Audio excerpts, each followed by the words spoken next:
call the Glassboro Zoning Board of Adjustment regular business meeting to order for July 20th, 2023. Terry, can you please read the opening statement? Pursuant to the Open Public Meetings Act, I hereby announce that adequate notice of this meeting, as required by said act, has been provided by adopting a schedule of regular monthly meetings for the year 2023, which schedule was posted on the Borough Hall Bulletin Board, mailed to the South Jersey newspapers, and filed with the Borough Clerk.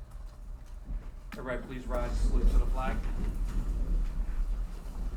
I Pledge allegiance to the flag of the United States of America and to the republic for which stands one nation under God, indivisible, with liberty and justice for all. Can we have the roll call, please? Mr. Ellis. Here. Mr. Moonen. Here. Ms. Camiola. Here. Mr. Harvey. Here. Mr. Cantor. Here. Mr. Smith. Here. Mr. Kerner is excused. Ms. Wyman. Here. Mr. Lopez is excused. Ms. Lafferty. Here. Mr. Casaboon. Here. And Ms. Adamson. Here. Mr. Ellis, can you swear in our professionals, please? Well, certainly. So I'm going to ask each of you to raise your right hand, and do each of you swear or affirm testimony you're about to give is true and correct, the best of your knowledge, information, and belief in every matter that's heard tonight? Yes. That's 2 yeses, Mr. Chairman. Oh, Mr. Chairman, you're drawing my attention to, there's an application tonight, Independent Freight, 20 Warwick Avenue, Block 39, Lot 1.01. This was for a use variance, utilize existing building, recycle, fabricate, distribute wooden pallets. They've requested an adjournment.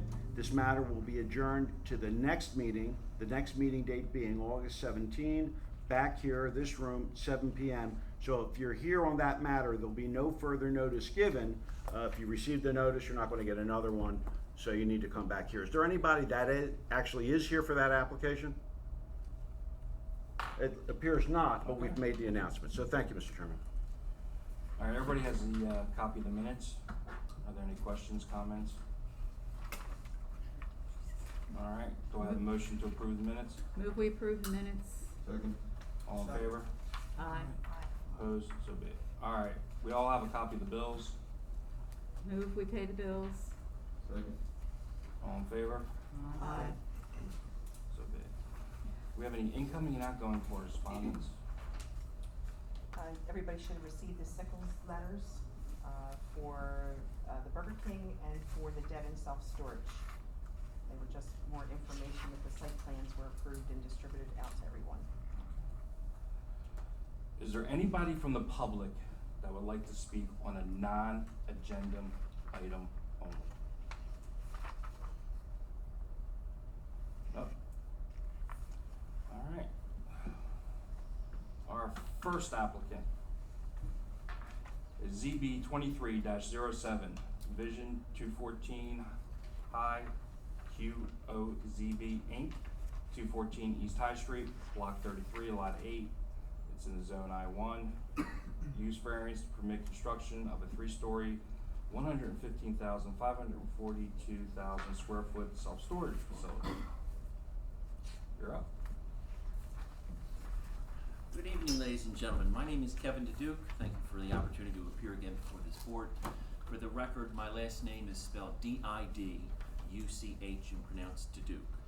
It is my privilege this evening to represent an application that was previously at the last meeting before this board, where a bulk of the testimony was already put on the record, but we, in essence, are going to be presenting a supplement to that application. Thanks for the opportunity again to appear. We have renoticed. Proof of the publications were submitted to the board. I just would ask Mr. Solicitor to confirm that we do have, in fact, jurisdiction to. You do, and thank you. Reviewed the notice and appreciate the collaboration and just addressing what was an open issue clearly. So good to see you. Thank you again. No, I appreciate the opportunity. The applicant proposes to construct and operate a 3-story, 115,572 square foot self-storage facility, which is on the property identified as 214 East High Street. Property is currently situated and identified as Block 33, Lot 8 on the borough's industrial park, office park, and light industrial park I-1 zone.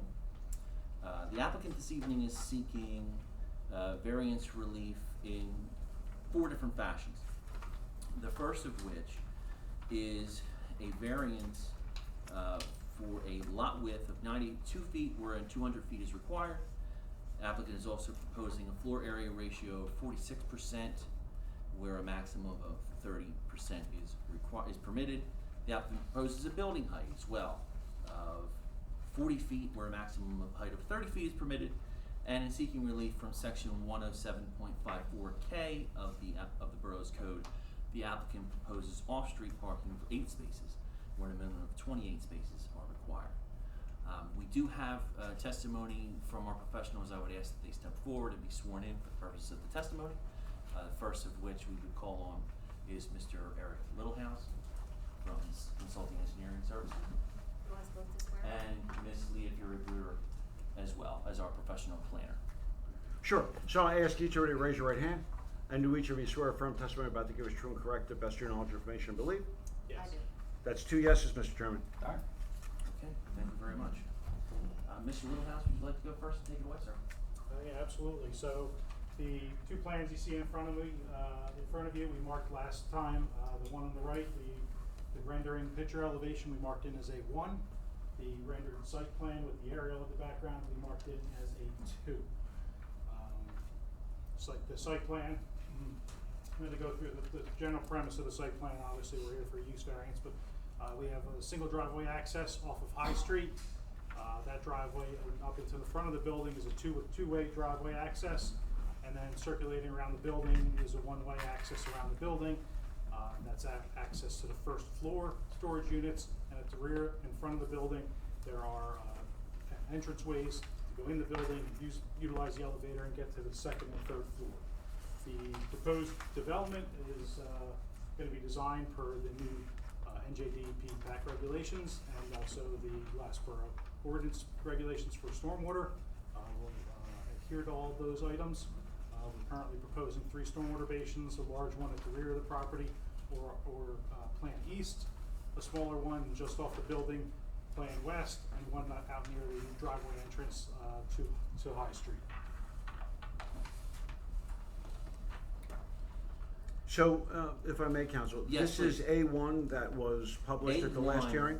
That is correct. That is the Okay. photograph image that you see here immediately to your right, and then this would be A2. which Yep. is the- Now, I just want to, so we got the colorized aerial site plan view as A2, and the color rendered of the proposed unit as A1. That is correct. Great, well, thank you.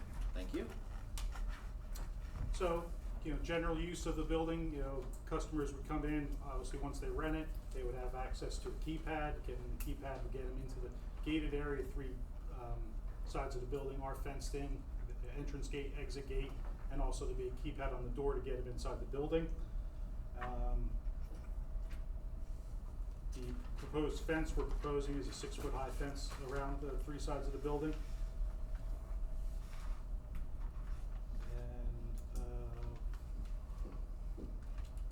The site will be serviced by, public water and sewer, which are located out in High Street. Thank you very Yep. much. And before we even go any further, I do want to just make note on the record here that as part of the application, we have the additional variances that Mr. Littlehouse discussed, and I also have Mr. Rebuter here. We are primarily seeking a use variance, which would be a D1 use variance, so just to make sure that that's on the record before we get any further. I would ask Ms. Leah Rebuter to come up and present her portion of the testimony this evening. And then, of course, we also have available for the board Mr. Kevin Bolger, who is the project's architect and can speak further on the operational functions of the site as well. Thank you. Good evening, Chairman and members of the board. As you recall, we were here at your June meeting. I presented the vast majority of the planning testimony at that time. So I'm asking a question before I begin. Do you want to hear it all again, or shall we? The use variance was, the D1 use variance had been noticed, and we had presented all that testimony. I just want to know if we can adopt that testimony as part of this hearing, or if you'd like to hear it all again. Well, Mr. Chairman, it's your call, and members of the board. I mean, there was a notice issue, so you're always careful when there's a notice issue to make sure that you address jurisdiction. I think you may even have some objectors here tonight or whatever. So, That's fine. Right, Keep the so- first same as the first, it's fine. Mr. So- Sherrooter's prepared to do that as well. right, Let's hear it again. exactly. So, it is what it is. Okay, so I believe at the last hearing I provided my qualifications, you. Oh, no, you've You're been fine. here, Good, you're welcome back, and Thanks. you're a professional planner, we're glad to have you. All right, so for anyone that hadn't heard the previous testimony, in preparation for this hearing, I did review a number of planning documents. I think it's worth mentioning. I reviewed the borough's 2020 master plan reexamination report, the 2021 growth management plan, the 2004 master plan, the zoning map, which is last revised December 2021, the applicable sections of the zoning code, the review letters prepared by the board's professionals, and of course all of the plans and documents that were submitted by the applicant to the board. I've also visited the site and the surrounding area. So as has been described, we're here seeking a use variance relief to permit this 5.75 acre site located at 214 East High Street. It's approximately 260 feet east of Delsey Drive, to be developed with a 3-story self-storage facility. It has a 38,584 square foot building footprint, and the entirety of the building totals 115,572 square feet, together with other ancillary improvements that Mr. Littlehouse has explained. The property is undeveloped. It's located in the I-1 Office Park and Light Industrial Park District. The lot is surrounded to the north, east, west, and south by other lands in the same district. The lots have been within the office and light industrial zoning district for many years, from the zoning history that I was able to review. But the surrounding properties are developed primarily with a mix of residential, service, and office uses. So for example, the adjacent condominium development, Borough Commons, is actually in the I-1 zoning district as well, though it is developed with residential uses. In accordance with section 107.110A, the I-1 zone permits offices, research facilities, manufacturing, fabrication and assembly operations, emergency care and outpatient facilities, utilities, restaurants, auto and truck sales, daycare facilities, catering, and banquet halls. It also indicates that storage areas are permitted along with those uses, but the zone does not permit self-storage as a primary principal use. So therefore, a D1 use variance is required to permit a use and principal structure for self-storage in a district restricted against this use and structure. The proposed use is a low impact use compared to the permitted uses in the zone, and the building has been designed, as you can see on Exhibit A1, in a manner that's compatible with the surrounding area. The building will be set back at least 67 feet from the closest property line, and that's to the north. And it's set back 306 feet from the High Street right-of-way. The proposed use will have minimal traffic and impact on the existing roadways, and it's compatible with both the commercial intent of the district as well as the nearby existing uses. It will provide a needed service to residents and small businesses in the area, and in fact, the applicant has prepared a market study just to confirm the need for the use in the area. In addition to the D1 use variance, there are the other variances that were outlined by Mr. Duduque. Those include the floor area ratio, the height, the lot width, and the parking. The floor area ratio specifically, in accordance with section 107-110D6, the permitted floor area ratio for a site larger than 80,000 square feet, which the site is 0.30 or 30%. This would allow a maximum of 75,231 square feet of floor area, and the proposed building is 3 stories, and so it's a total of 115,572 square feet. So this is a D4 variance request. The height is a D6 variance request. The others are C variances. So there are some practical reasons for each of these variances that have to do with the size, shape, and constraints on the lot and the particular use that's proposed. The floor area ratio, for those who may not be familiar, is an expression of the total floor area proposed as a multiple of the area of the lot. So it's calculated by dividing the floor area of a building by the total area of the lot. A floor area ratio, or FAR as we may say for short, is generally intended to control intensity of development while allowing flexibility in terms of the siting and configuration of a building. So for example, if the permitted FAR was 0.5 and you had a 40,000 square foot lot, you could build a one-story building with 20,000 square feet, which is half of the lot area, or you could build, that would be the 20,000 square foot footprint for a one-story building.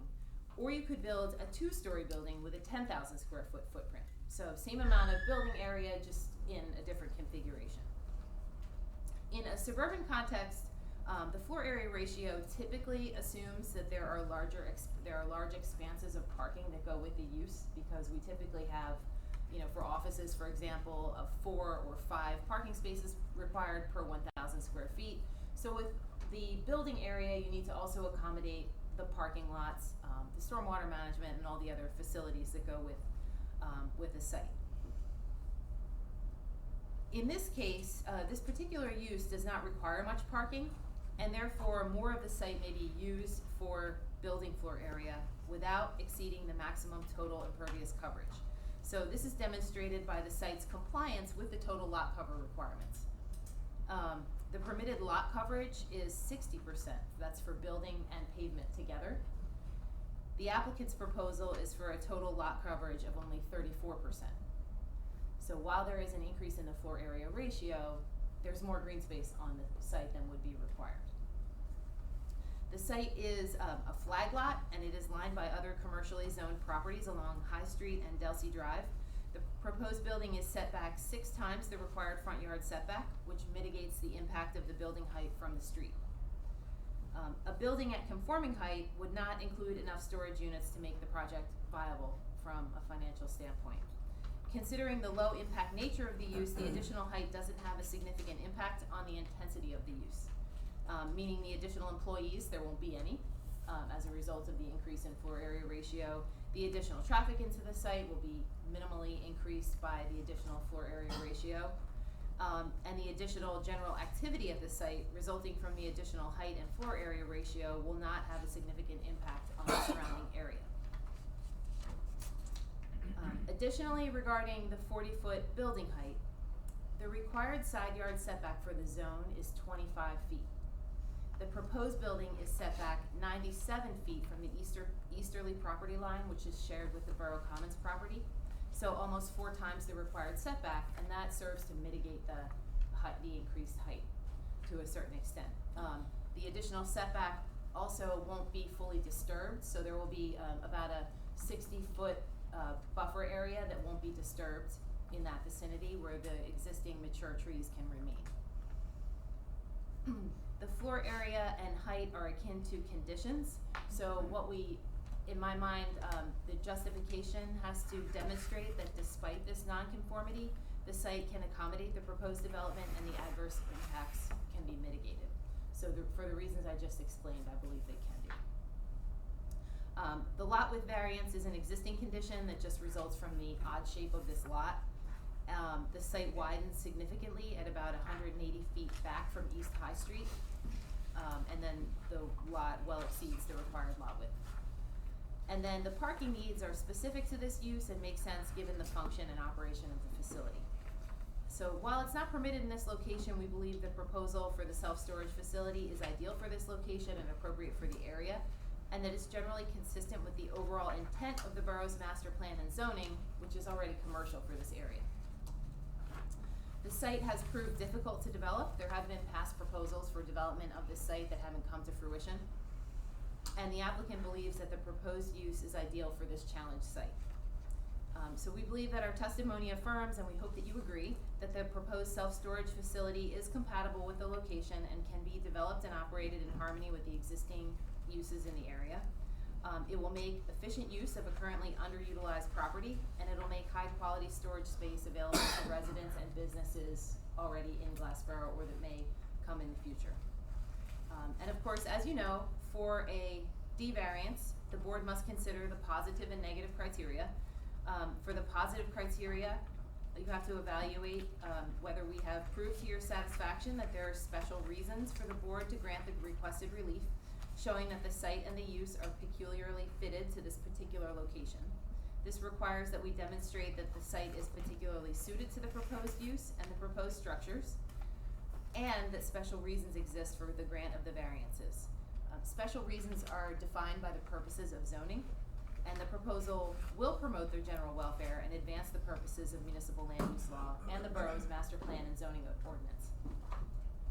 As to the negative criteria, we have to demonstrate that there will be no substantial detriment to the public good, it won't impair the character of the neighborhood, that it won't have a substantially detrimental impact on the surrounding properties, and that the variance will not substantially impair the intent and purpose of the zone plan and zoning ordinance. So, as I did at the last hearing, I'll just mention before specifically addressing the purposes of zoning as to the positive criteria, the larger land use planning picture is what I always look at first, because in planning everything is connected to everything else. The purpose of the I-1 Office Park and Light Industrial Park District as set forth in 107-110 of the zoning code is, quote, to establish an area where small industries and office-oriented businesses not involved in retail sales may be located. It will also provide employment in areas other than the manufacturing and retail services. The I-1 district is near several residential neighborhoods and adjacent to Delsey Drive and has rail access. Portions of the district are located where large undeveloped parcels now exist. In light of the land use changes and market changes that have taken place in the area since the I-1 zoning was adopted in the 1980s, and considering the location and shape of this particular site, we believe that the proposed use is generally consistent with the intent of the zoning ordinance, and that the proposed use suits the site itself. The zone permits office buildings, research facilities, manufacturing, fabrication, and assembly operations, emergency care and outpatient facilities, motels, restaurants, and truck sales, and auto and truck sales. This use is very low impact compared to these other uses, and it doesn't rely upon the high visibility from the roadway to ensure its success. So the site really is not ideal for many of the uses that are permitted because of its location behind other properties with the roadway frontage. There are a limited number of uses that require brick and mortar locations right now that don't require high visibility from the roadways, and storage facilities are one of them. So for these reasons, we think this site is perfect for the use. The particular suitability of this site for the proposed use has to do with the specific location of the property, the physical characteristics of the property, and how the location and characteristics relate to the purposes of zoning and the borough's overall vision and plan. We believe this use is paired with a property that's well suited to accommodate it, and that the proposal will be harmonious with the surrounding uses. Without variance relief, development of this site is inhibited, and the potential of the site won't be realized. There is a strong demand for this proposed use, and it'll be centrally located to many of the residential neighborhoods and businesses in the borough. The site will be designed with consideration for the surrounding and current and future uses with high quality materials, neutral colors, and attractive landscaping that will be an asset to the community. As well, the site will be designed with up to current, as Mr. Littlehouse had explained, up to current stormwater standards, so it will handle all the runoff from the site on site. So as to the special reasons, the proposed use advances the purpose of zoning and the township's master plan and zoning ordinance. Section 2A of municipal land use law encourages municipal action to guide the appropriate use or development of all lands in the state in a manner that will promote the public health, safety, and general welfare. The proposal promotes the general welfare by providing an appropriate use in a location that's suitable for it. The grant of the variance will promote the general welfare by enabling efficient use of land in a location that is has access to necessary infrastructure and that's compatible with other uses in the area. The proposal promotes health and safety.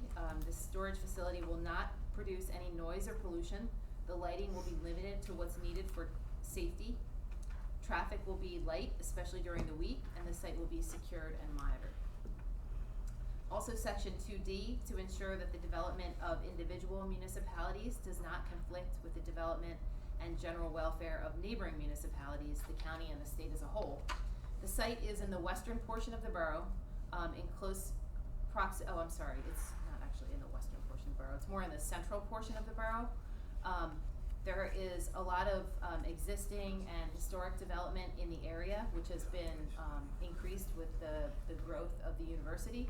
So we believe that this low impact use will serve the area without significantly increasing congestion or traffic, and it'll be a use that's needed by nearby residents. The site is located within Planning Area 1, which is the metropolitan planning area on the state plan map, which is an area targeted for smart and sensible infill growth and development, and effective planning that takes advantage of regional assets and promotes economic growth. And this is in fact an infill site. Section 2G, to provide sufficient space in appropriate locations for a variety of agricultural, residential, recreational, commercial, and industrial uses, both public and private, according to their respective environmental requirements to meet the needs of all New Jersey citizens.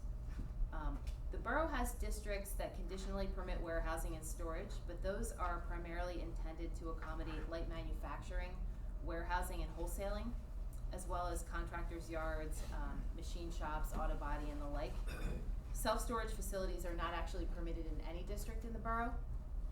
The use is at a scale that serves the residential and small business population, and this site provides convenient access.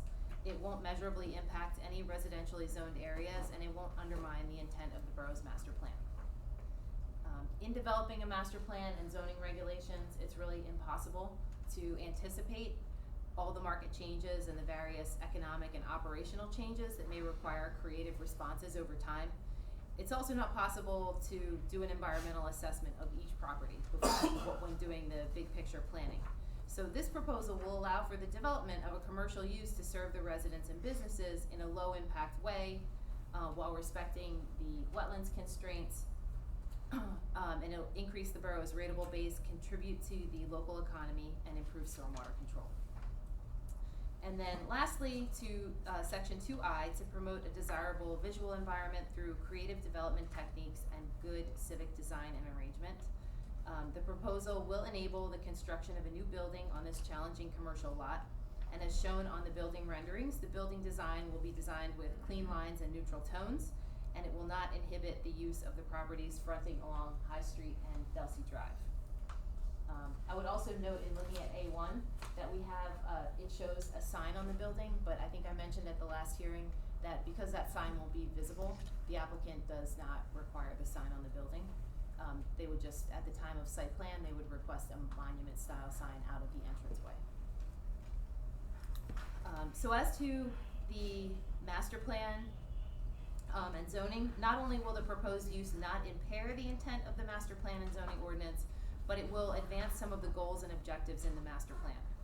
The 2004 master plan sets forth 9 overall community goals as well as redevelopment objectives, and they've been reinforced with each master plan reexamination report that's been completed since 2004. Several of the goals and objectives will be advanced by this development proposal. The master plans also support the use of redevelopment to provide site-specific zoning solutions for those designated redevelopment areas. The borough has been proactive with its redevelopment planning efforts in certain areas of the municipality, and this proposal will enable efficient redevelopment through a private initiative, and it doesn't require any intervention by the borough in the form of a redevelopment investigation, redevelopment plan, etc. So this proposed self-storage facility will provide a use that is responsive to market demand. It'll respond to the borough's commercial zoning of the site, which already exists, and it will not have a detrimental impact on any of the master plan objectives. And then to the negative criteria, there won't be a substantial detriment to the public good resulting from this proposal. There won't be a substantially detrimental impact on surrounding properties. Further, though the proposal is a deviation from the uses that were anticipated in the master plan and permitted in the zoning ordinance, the proposal will not impair the intent or purpose of the master plan, the zoning ordinance in general, or the specific zone that applies to this property. The site is set back from the High Street and Delsey Drive corridors and is buffered from the roadways by properties that range from 185 to 300 feet deep. This site can be developed with a self-storage use without undermining the borough's planning objectives, and the proposal will enable development of the site in a manner that's compatible with the development pattern in the area It'll have less noise, fewer odors, and less traffic than many of the permitted uses in the zone. And we believe that the conceptual elevation, which is Exhibit A1, demonstrates that the building has been designed to have an updated appeal, and it'll be neutral in the background of the buildings that front on the roadways. So weighted against the positive impacts of the proposal, any potentially detrimental impacts of the variance are negligible. The site is suited for the uses proposed, and the proposal will not injure or detract from the use or enjoyment of the surrounding properties, and it will enhance the overall character of the area. That's all I have for now. Thank you. Board have any questions? We'll go through the process again. Okay. Okay, thank you. Thank you very much. And we do have Mr. Kevin Bolger here, who's the project's architect, who's available to provide additional testimony with respect to the operations of the project. So if you could, Mr. Chairman, swear Mr. Bolger in, I would Sure, appreciate that as sure. well. Yeah, come on down. Thank you.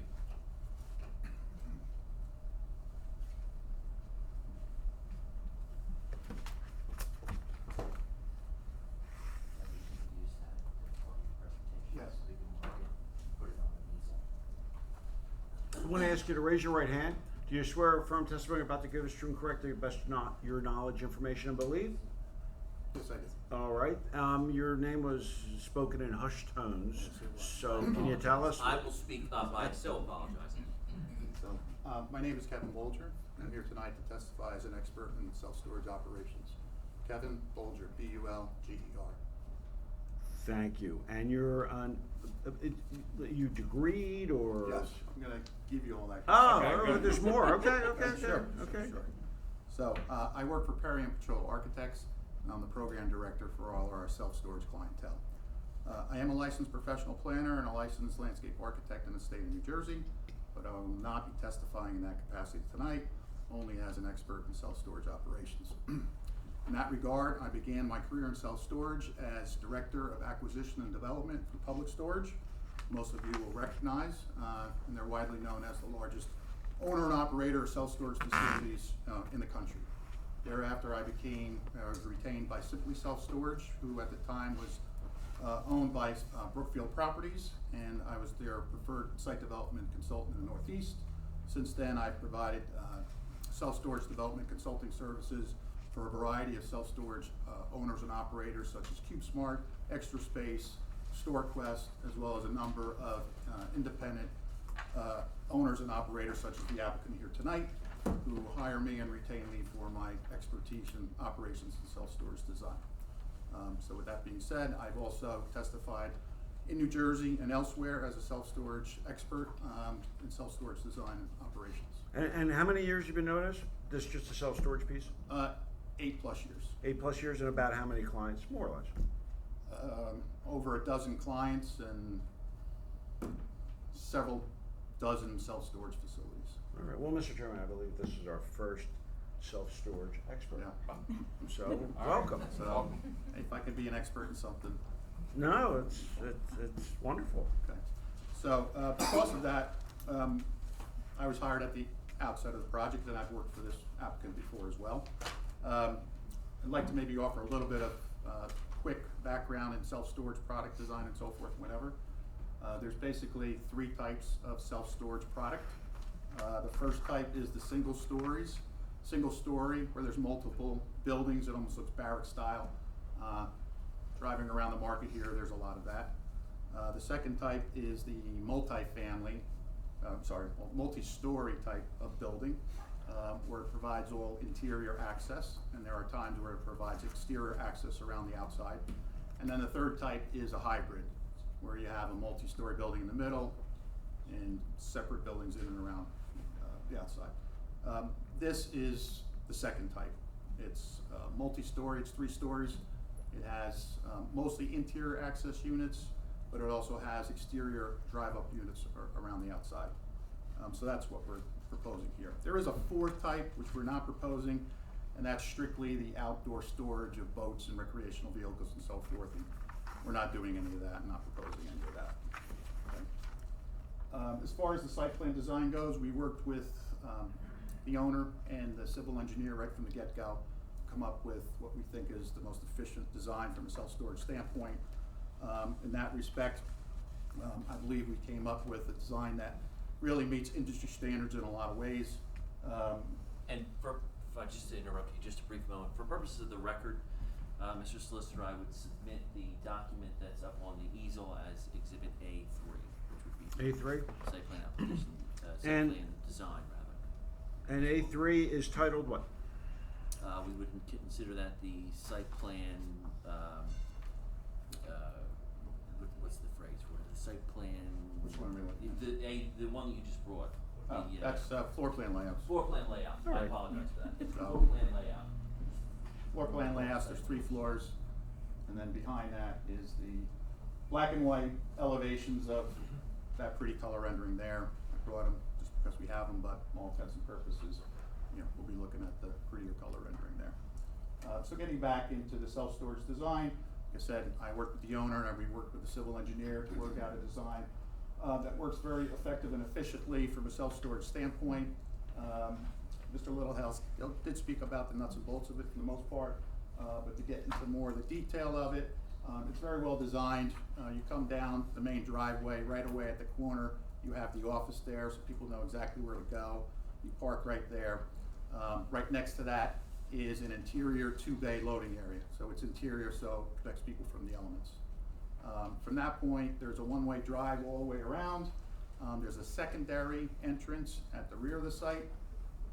That's important there because it gives people another opportunity. For the most part, you operate, the office is basically open from 9 in the morning till 6 at night. That's when the interior main loading area is open as well. And then there's non-office hours. That's from 6 in the morning till 10 at night. And at that point in time, that's when they'll use the secondary entrance. Doesn't get used that often, but you do have to provide access in that manner.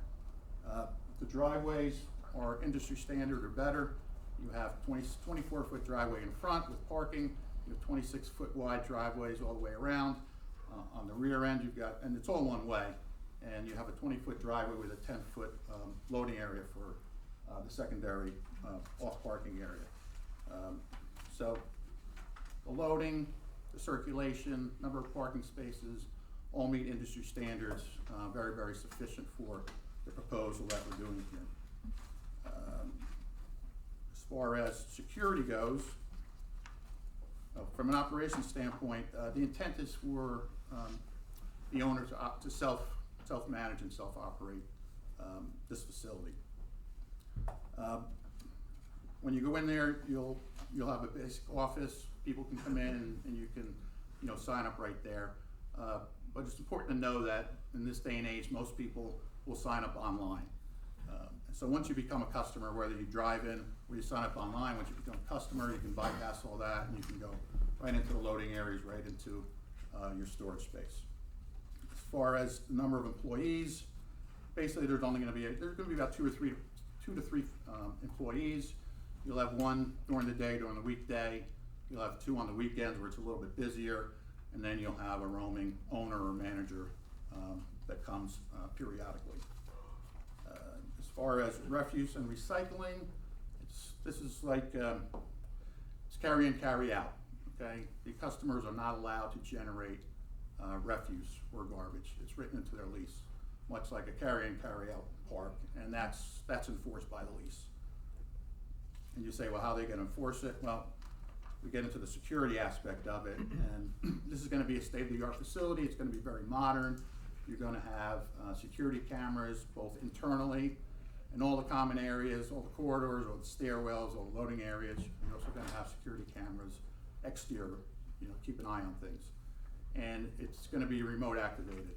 So whether you're working in the office and you have monitors right there in the office, or if you're remote somewhere and you can access it on your phone. Much like you're familiar with Ring doorbell, right? When it goes off, you see it. So the industry has really come a long way as far as that goes. As far as security locks go, you're going to have the option of both manual locks or electronic locks or smartphone locks, as they call them. So again, that's all part of state of the art that they're offering. As far as security patrols go, Typically, there'll be patrols in the morning by the staff, as well as in the afternoon, both internally and externally.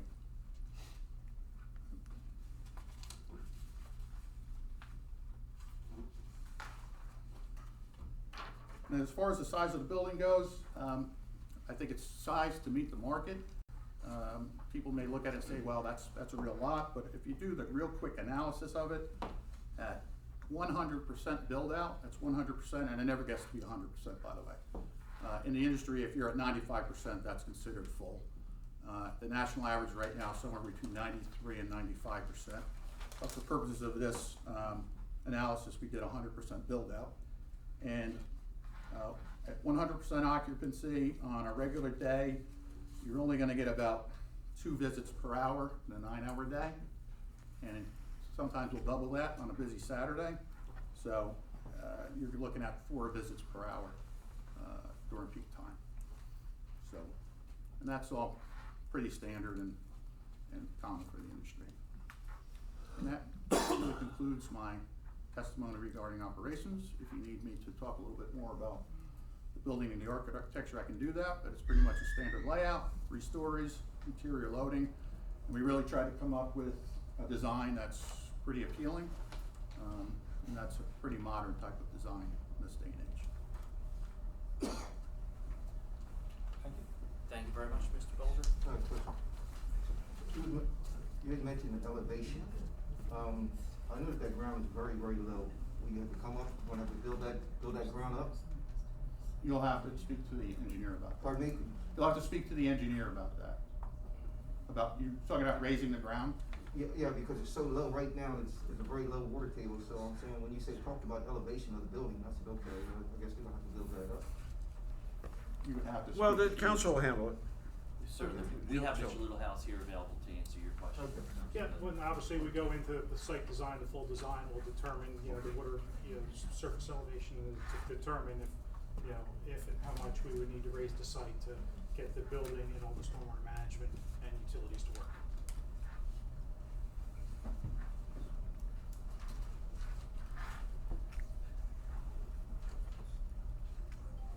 Thank you very much. At this time, we would turn this portion of our presentation over to the borough and its experts. I know there was some conversation and dialogue at the last hearing, but if they have additional questions, comments, or concerns they'd like to address now, we're certainly open to entertaining those. Okay, Mr. Costello. Sure, thank you, Mr. Chairman. I wanted to ask for this presentation, how many units are proposed? How many storage units within the building are proposed with this on that floor plan? And that would be answered by Mr. Bolger. Mr. Bolger didn't go too far, and I appreciate that. And also, could you mention the sizes too? What's the biggest and what's the smallest? Absolutely. In general terms.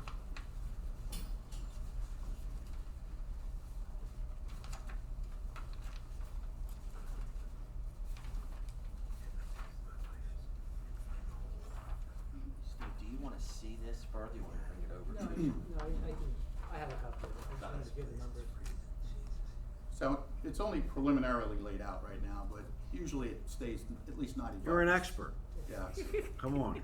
So, You when we got get it. into the detailed design, some things shift around and so forth, whatever. But right now, we have 856 units planned. They range in size, I'll go through them all, basically they're 5x5, 5x10s, 7x10s, 10x10s, 10x15s, 10x20s, 10x25s, and some 10x29 units. Okay, What'd you say thank at the end, and somewhat? A 10x29. And then the loading space, the 2 loading docks that's for personal use, like like box trucks and things like that. What is the intent of the loading docks? It's when you get the larger vehicles. Okay, so you're not always gonna have. But you know, like homeowners would be using that, like larger. They can, absolutely. It's not a recessed dock that's 4 feet high. It just happens to be a space that's 12 feet wide by 40 feet long, so it'll accommodate a box truck, a van, a pickup truck, even, some U-Haul moving van and so forth and what have you. And there's 2 of them. And then parking, and you'd mentioned if you could just elaborate on the parking around the perimeter of the building, so I guess that's in the back where the secondary entrance is in, but also along the sides too, the garage, I guess the tenants would park at their garage door, is that the intent? Right, Of the so exterior? hopefully many of us are familiar to a certain extent of how self-storage operations work. If you have an exterior unit, you're gonna wanna drive up right next to the exterior unit, that's the benefit of doing that. You know, you have a 26-foot wide drive aisle, it's one way, so if you're only using 9 to 10 feet, that still leaves you 16 feet plus as a bypass. So in the industry, that's more than enough space. That's along the two sides where there's drive-up units. On the far end in the rear, there's a secondary, smaller entranceway where you'll have a 10-foot wide space, and you know there's probably enough room there for 4 or 5 cars if you had that many. So people would tend to drive up around there, unload their vehicle, and bring it in through the rear entrance and use the elevator back there. Okay. That's all I have, Mr. Chairman, on the use variance plan.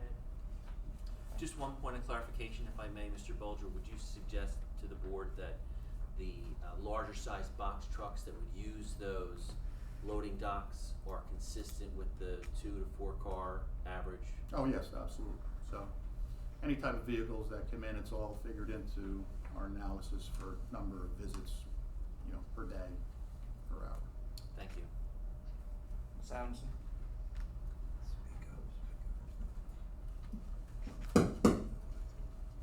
The lighting, the testimony from the planner was that it would be reduced, and it would be, you know, I guess, reduced so that it's not, going to be an impact on the surrounding residential properties. What is the lighting going to be during the nighttime hours? Would it just be security lighting, or are you going to have, what's the lighting design, or what's your proposal? What's the typical? I can talk about the building itself. There's gonna have to be, obviously, emergency lighting around the emergency egress areas. We'll probably work with the civil engineer on site lighting to put, instead of pole mounted, we'll put some around on the buildings, which makes the most sense. But the civil engineer would be better able to answer the exact, specifics on the lighting. And, so should we wait for him or Mr. Littlehouse? I can do it right now. Yeah, so obviously, we haven't done a site lighting plan, for this project yet, but when we do, we indicated that in their off hours, the lights would be reduced to a level, but a level that still needed to be there for all the security that Mr. Bulger indicated to still be able to function, to be able to see. So it will be reduced, but not to the level of when they're open for business. And this evening, you're requesting the variance for the parking. I haven't heard much testimony on the number of employees, the expected number of customers to justify the parking variance. Well, they had testified 2 to 3 employees with a roaming manager that may stop by, but are there employees above and beyond that? No. So 2 to 3 employees, and how many customers do you expect for this size building?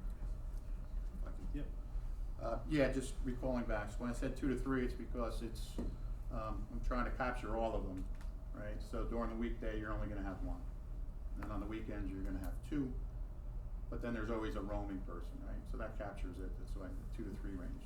And then as far as visitors, I had got into a breakdown that at 100% build out, which never happens, you're only gonna have about 4 visitors per hour on the busiest day. And the average time visit in the studies have shown is 30 minutes. Obviously, that's a little longer if you're moving in or if you're moving out, but once you're established there, the average time's about 30 minutes. And the last question I have is, as far as the building height, were any efforts made to reduce the building height to the required 30 feet? You're proposing 40 feet? In establishing the height of the building, we made it as low as practically possible. So we have 3 stories at the standard height, floor to floor height. But what we did is, in order to work best with the stormwater drainage, we had to have a single sloped roof instead of a center peak roof. So what happens is you have it's higher on one end than it is on the other end, whereas if the center peak, brings it down. So that's the genesis of why it's a little bit higher than what it is because we're working with the stormwater design. Mhm.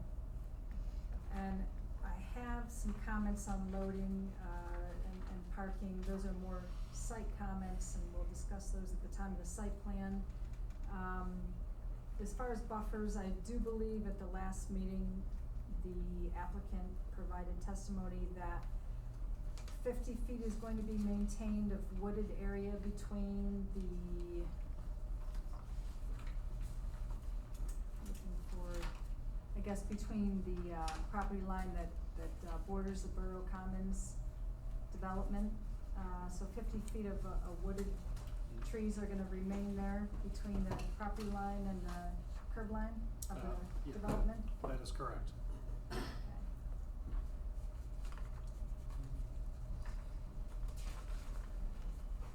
And that's all the comments that I have at this time.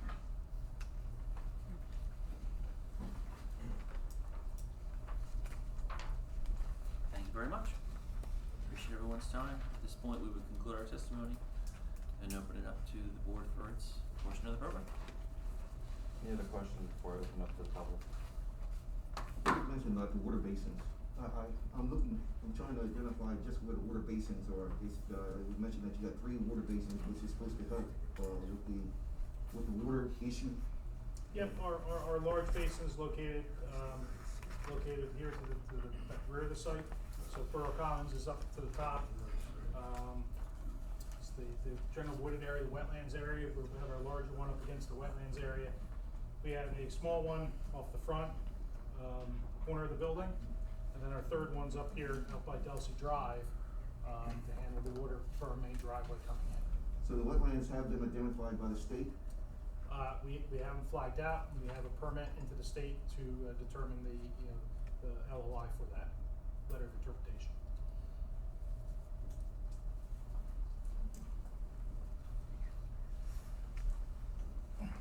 Do I have a motion to open to the public? So moved. Second. All in favor? Aye. Is there anybody from the public that would like to come forward? Please do so now. Yes, good evening, Mr. Chair, members of the board. My name is Jeff Brennan. I'm an attorney in practice in the state of New Jersey. I represent the Borough Commons Homeowners Association, which is the residential development to the immediate north. We're here tonight in objection to the application. We're asking the board to deny it. We don't feel that the applicant has put on the necessary proofs for the relief that it's requested, but also we believe that this practically is not a good idea. And to that end, a representative from my client is here, Mr. Joe Riley. So what I'd like to do is elicit some testimony from him, and then I would also like to cross-examine the applicant's witnesses. So, Mr. Riley, please come forward. All right, so, Mr. Riley, I'm gonna ask you to raise your right hand. All right, do you swear or affirm testimony about to give us true and correct to the best of your knowledge, information, and belief? Well, we're already a little bit. See how I was speaking loudly to you? Yes. You gotta do that back, I will. because we got a number of people here who wanna make sure everybody hears everything. Especially now, because your guy's probably gonna engage with some of the applicant's people. That's fine. I have a vested interest. I have a hearing issue, so I'll speak very loud. Okay. Well, you can start doing it right now. Okay. Okay? All right. All right, start now. All right. So, I'm Joe Riley from Borough. Okay. I'm sorry, did you swear him? Yes, he did. Okay, I apologize. Mr. Riley, your address, please, for the record. All right, so currently live in Mullica Hill, 121 Rose Drive, Mullica Hill, New Jersey. I also currently own 14 Borough Commons in Glassboro, where I lived for 30 years, and my son and his wife and my 2-year-old grandson currently still live there. But you currently have an ownership interest in the property, which is to the immediate north, correct? Correct. Okay. And what position, if any, do you hold with the Borough Commons Homeowners Association? I'm currently the vice president of the homeowners association. All right, and how long have you held that position? Probably 8 years. All right, and can you just, for those board members who haven't seen the Borough Commons development, can you generally describe it, please? Sure. Can I go over to the map here? Yeah, go ahead. Much easier. So this is the Borough Commons Homeowners Association. This is our street. It's 200 yards possibly. It's a dead-end street with a cul-de-sac. You have 32 townhomes in the neighborhood. 16 are on this border with the property we're talking about, and the houses are situated in a way where there's 4 units right here, and there's 4 units there's 4 buildings on this side with 4 units in each building, and the units are in the corner of each building.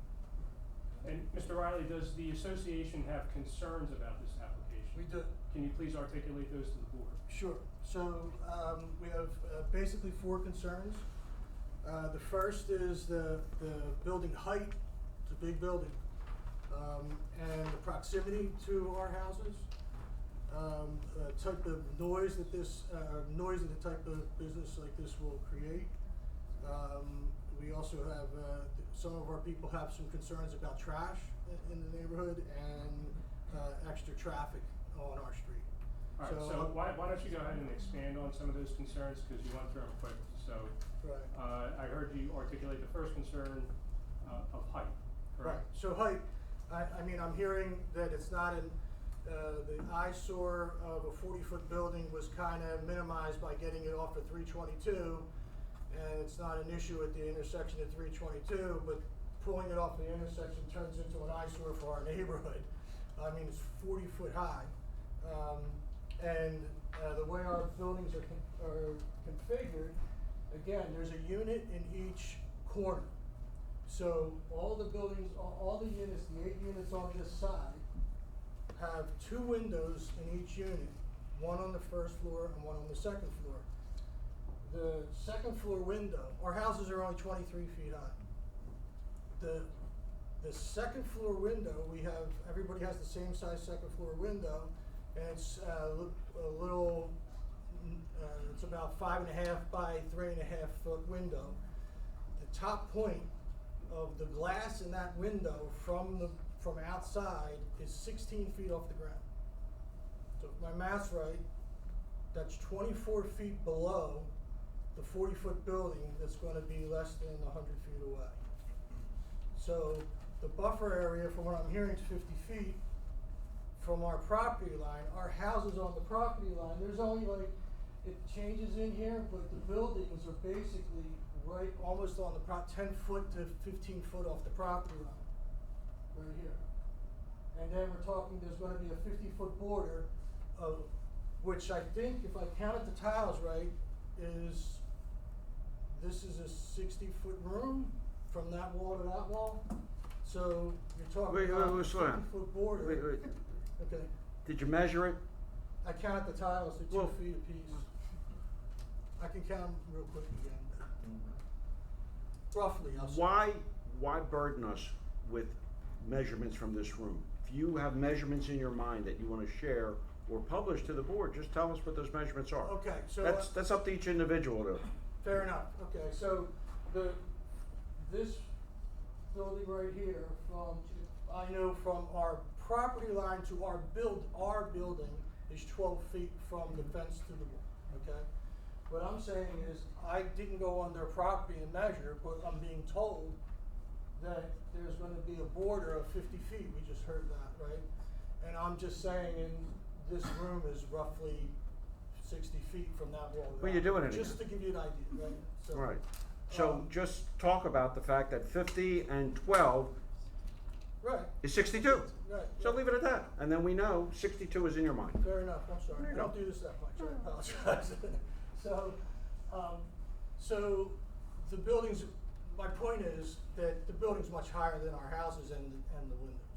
The other point I have is that because the buildings are in the corner, the buildings that are facing the border, they have no eastern window, right? It's only western and eastern, and then they have either a northern window or a southern window. So it's a pretty large building to be so close to small houses. And these windows here on this side, on the upstairs window, are bedroom windows, and they're 2-bedroom 2-bedroom townhomes, And they're for small families, so that's the smaller bedroom up there. That's the most likely, if there's children, they're in those windows. They're in those bedrooms right there. So, that's the height, issue. I will move on to the noise issue. So, which is kind of the same thing with being so close, in close proximity. The other thing I would say is, it's a I know it's supposed to be mixed, but it's surrounded by residential houses here. So this is kind of odd because I wanted to call this north, but it's not. This is east. This is north, and this is west. So on the western side, there's about 12 houses. I think there's one business there, but it's run out of a house. On the northern side, there's 6 houses, no businesses, for what I understand. And then on the eastern side is Borough Commons neighborhood with 32 houses. That's the 3 borders, and the 4th border here, the southern border, is where the business is, but it's separated by wetlands.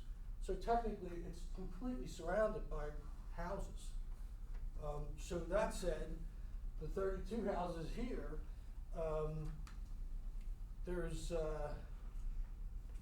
apparently there's plans for the loading dock in the back, or a loading area right here. Right? Again, if I do the math right, it's gonna be under 100 feet away from our buildings. The loading dock here, and with an 800 unit building, there are some outside access, but there's only a few outside access here. This is gonna be used for the 2nd and 3rd floor, and even inside. So even if you say 4 visits an hour, with 800, and if you do the math, when it's open from 6 a.m. to 10 p.m., that's 64 visits a day, right? I mean, it sounds better when you say 2 visits or 4 visits, but 4 visits an hour. All right, well, keep going, you're doing great. And loading and unloading trucks is not a quiet affair, right? Well, that was number 2. You said height was number 1, right? Height was number 2. And then that's propinquity, the closeness Right. to the houses, the residential units. You called out the 3 surrounding residential areas. Right. We've now touched on some noise, some concerns about noise. That's 3 Right. And issues. again, the kids' bedrooms, windows are on that side. The smaller. Well, that was bedrooms- height, right? That was I'm part of sorry? height. Joe, That was a component of the height. Yes, but it's That was also part of the now a height noise thing. issue. Joe, why don't you talk about your concerns about trash? Can you tell us about that, please? I'm sorry. Can you tell us about your concerns about trash, the association? Oh, trash. So Trash number 4? that was, trash Okay, I got is you. number 3. Trash is number 3. All right. So, we already experienced the illegal dumping. We have 32 units with 4 dumpsters. And I wish we didn't have the problem, but we have plenty of times we have, someone comes in and dumps, wash machines, dryers, and fills up the dumpsters, and then 32 units have garbage to put in the trash dumpster there's no room. Are you saying? So this is, you have an existing problem. Why Right, would this, existing problem. why So would this what we're pose worried an Well, about additional? now Mr. is Brennan, that there's I'm no- actually curious. Who the hell's dumping over there? Where's Yeah, I know, dumping over trust me. there? If you ask your highway department, they probably would complain more than I would. But there's a dumping issue. What's worth complaining about? If they're Oh, yeah, dumping yeah. washing machines and stuff. So that's not their problem, but why it relates to it is that without any trash area there, everybody's, if you empty out a unit, or you're filling a unit and the couch doesn't fit, or the washing machine. Well, they'll probably just leave it there. They're not gonna take it to your house. Well, they're gonna get fined if they mean- leave it there. What's Right? that? They're gonna get fined if they leave it there. They're gonna lose their deposit if they leave it on the U-Haul. So it's gonna end up in the neighborhood. Well, it's probably they're gonna leave it there. But I get you. Yeah, it's absolutely a concern, right? So that's the trash, issue. And then we have an issue with, turnaround. So because of where the light is, the lights up here, sometimes when this gets backed up, people come in here and try to get through the neighborhood. And they'll come in, we have a dozen little kids under 12 in our neighborhood. We have a bus stop at the front right here. So we have a problem with people coming in the neighborhood thinking they're gonna get through the neighborhood because they don't know it's a dead end.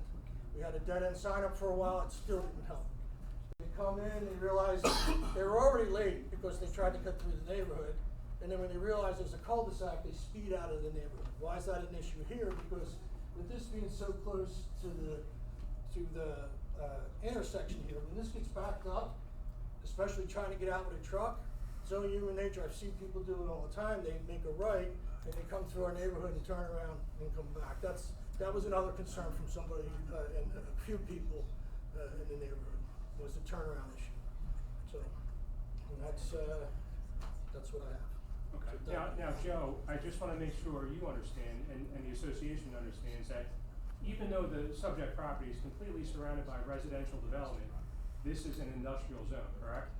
I understand that. And you understand that a number of uses, and the association understands that any number of uses could be constructed on that property, correct? Yes. Okay, but notwithstanding that, it's the association's position that they would rather see any of those other uses as opposed to the proposed self-storage facility, is that correct? That's correct. And there were other uses that came up in the past that we didn't have a problem with. Okay. So, Mr. Chair, those are all the questions I have tonight. Thank you. Well, that sounds great. But while you're up there, Mr. Riley, the applicant may have some questions of you just because you engendered some notion in his mind. We'll see. Certainly, and I appreciate, first and foremost,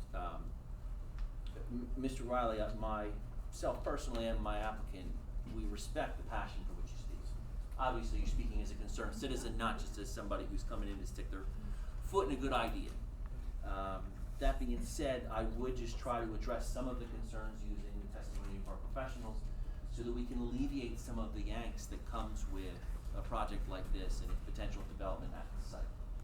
So the first of which that I would attempt to address is your concerns regarding the building height.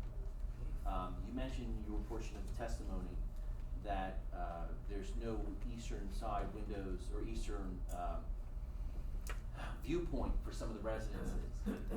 What precise detriment do you believe that serves to your homeowners that you represent today? Well, so the sun rises in the east and sets in the west. Right. So depending on the time of the year, it's gonna seriously cut down on sunlight, you know. Cut down on sunlight, okay. You also mentioned as part of your testimony this evening, you acknowledge that it's a mixed use, but it's primarily houses in this area. Right. But this site is actually permitted for other uses. What other uses would you propose for this? I guess I'd have to know, And I guess I would suggest. It's not just me, understand, it's No, my I understand. neighbor. And you're trying to speak for Yes. everybody else in your community, and that's a tough job, I get that. I guess my question for you, sir, is, of those other uses, do you believe those uses are more or less likely to create some of the same or similar issues? It could say this was not a storage unit, but in fact an office complex of some sort. Yeah, that would cut down on trash and noise, and the height of the building probably wouldn't be 40 foot. Okay, so to go from say 2 to 3 employees there a week to say 15 to 20 in an office complex with multiple units, you believe that would be less detrimental to your trash concerns? Most likely, because of the noise would also be less likely because you're talking probably a lot less visits than 64 trucks. Okay, so it wouldn't be 64 trucks, just to be clear about that. We do have testimony to that effect, but I appreciate your concern. Okay. In terms of the illegal dumping, has the homeowners association? Well, you know, counsel, maybe Certainly. just for Mr. Riley's benefit, because listen, it's hard to hear in here sometimes, so maybe he misapprehended something. When they were talking about trips, they're not talking about box trucks. They're talking about maybe, like, I forgot something in my unit, so I go there. That would qualify as a trip. Okay. I said, oh, I left my stuff I gotta stop there in the morning, get my stuff, and then leave. I That's just wanna be correct. clear Yes, it that is- it is just not so you box trucks. understand. Yeah. So we, right, this is a little hard to hear in here. That's correct, and I apologize if I'm gonna try to speak up as much as I possibly can. Regarding the illegal dumping that you mentioned, has the homeowners association engaged local police authorities to help alleviate the problem of illegal dumping? We have. And what's been the result of that? Well, the result is that a lot of times it happens in the middle of the night, and they Sure. want license plates. So it's tough to get license plates when you wake up in the morning and the dumpsters are full. Right, and you believe that that is more likely to occur with this type of a use for this site than it would be another use? Because you don't have a trash facility. You're actually saying that you have to take the trash with you, right? So That's correct. Yeah, and we're not worried about little bags of trash. I'm worried about the washing machine and the couch that didn't fit. Right, in the and truck. I know there's no concern here of knickknacks of mass destruction either, I understand that. Yeah. I guess my point would be, based on your testimony, do you have any scientific evidence or are you qualified in any way as a planner or an engineer, to testify that this is not an appropriate use for this site? No. Okay, alright, that's fair. And regarding traffic enforcement, sir, I mean, you mentioned, this site is gonna have roughly 2 to 4 customers per hour, 4 more so on the weekends, 2 more so on the weekdays. You believe that those, traffickers are gonna be the ones who are gonna be illegally dumping on the site? On your dumpsters? If they have an extra couch, I'm not saying everybody's gonna do it, I'm just gonna say it's only human nature not to leave it on a truck or leave it in a unit. It's gonna possibly end up in the neighborhood. And Okay. That would be the closest dumpsters would be our neighborhood. Right, no, I understand that. Did you, understand the testimony that was presented before the board, that there's gonna be enforcement mechanisms in place by our, facility against those who may be accused of illegally dumping or What I not heard- maintaining that policy of trash in and trash out? Right, what I heard was you're gonna make sure they don't leave it on your site. That is correct. We're gonna make sure that they don't leave it on our site, but Right. also that, you know, we're certainly willing, and I would speak to my client about this as well, to cooperate with local authorities. I mean, there's no assumption here that they're not gonna cooperate with the authorities if you were to report to them a unit owner that did the type of illegal dumping you were talking about, right? Okay. That's everything that I have, and again, Mr. Riley, I appreciate your time, sir. I appreciate it, thank you. Anything else That's for great. Mr. No, Riley? no. Yeah. Thanks, Mr. Ron. There you go. Look, you got something. You gave your 4 items, and what's that really concern you? And as I was just trying to make sure that I'm capturing everything, you said building height, trash, traffic, noise. The residents don't have a problem with water? Well, that's another issue. We Well, do- I was just listening to what you had said as far as the issues that you had, and I'm just trying to make sure that that's being captured. That we currently have an issue with water because the wetlands behind our property is, they're broke and they're not draining. Did you say they were broke? They're broke. The wetlands behind Well, our. wetlands, I don't think they could be broken. Is- Neither did I. So- Did you break them? I didn't break them. Somebody Well, else. they didn't break them. So yeah, I'll give you a nutshell version of this. Back in 2000, I lived there for 30 years. Back in 2015, my house never flooded. We never had water in the basement. It was bone dry. Back in 2015, all of a sudden, out of the blue, all our basements started to flood. We worked with the borough to try and figure out what was going on. We found the stream behind the stream that went through the wetlands behind our neighborhood was not draining anymore. It's sitting there stagnant. After 4 years of going back and forth trying to figure out what was going on, nothing was happening. We called the DEP. The DEP came in 2019 and found the issue. They found that the property behind us paved over acres of wetlands and filled in their stream where our stream was supposed to go into. Over the last couple of years, they've been going back and forth. The DEP finally came to a remediation. They agreed to a remediation process. It's going to take another. Well, it's not broken. It was intentionally damaged. I Well, it mean, was intentionally someone damaged. did Nothing was intentional. broke for 4 years because we didn't know what was going on. Yeah. But they found it in 2019. That was no accident. No, it was no accident. And the issue is now they have to replant all the acres of the wetlands and re-dig the stream, and we are still flooding to this day. And the mold and all the stagnant water is just a nightmare. Let's leave that off the brochure. Yeah.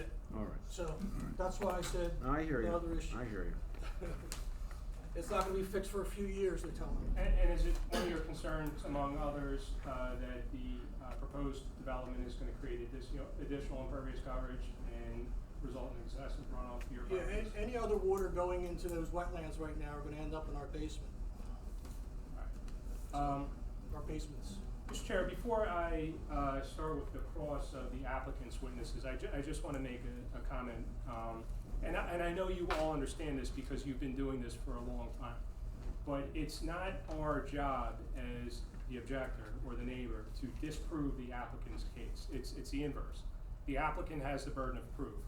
So just because my client may not be a planner and may not necessarily know a better use for the property, that doesn't prove the applicant's case. Oh, heck no, nobody thought he was a planner or an No, engineer. no, Yeah. I just want to make that clear. Yeah. And frankly, if my client had the funds, a planner would be here. But, you know, please Well, don't hold that against him. No, it's, right. Okay. He's got expertise because he lived there, he knows people, he's the vice president of the HOA Association. Sure.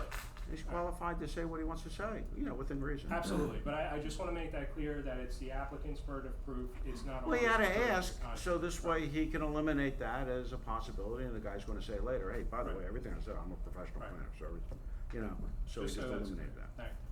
Thank you. Mr. Bolger, you're first, please. You are proffered as the applicant's operations expert, correct? Correct. Do you though have an understanding as to who the applicant is in this case? In other words, the application, as I understand it, was filed by Vision 214 High QUZB LLC. Is that your understanding? Correct. Okay. Who is that entity? Who's that entity? Yeah. So, it's Mr. Andy Jane, who I respond to, as well as the applicant's project manager, who is Mr. Rich St. Cloud. Okay, because that membership interest was not disclosed with the application. Did you know that?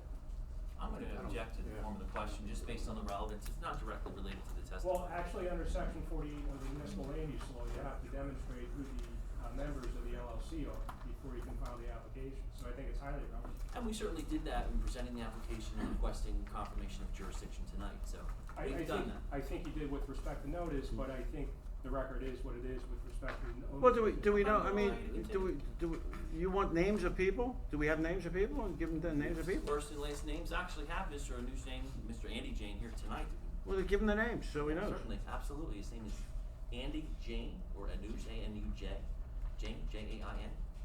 He's Okay. the principal of the. And is he the 100% owner of the LLC? To my knowledge, he is the 100% owner of the LLC. That's Okay. correct. All right, now the LLC owns the subject property, correct? Do you know that? I'll defer. Well, who's here to answer that question?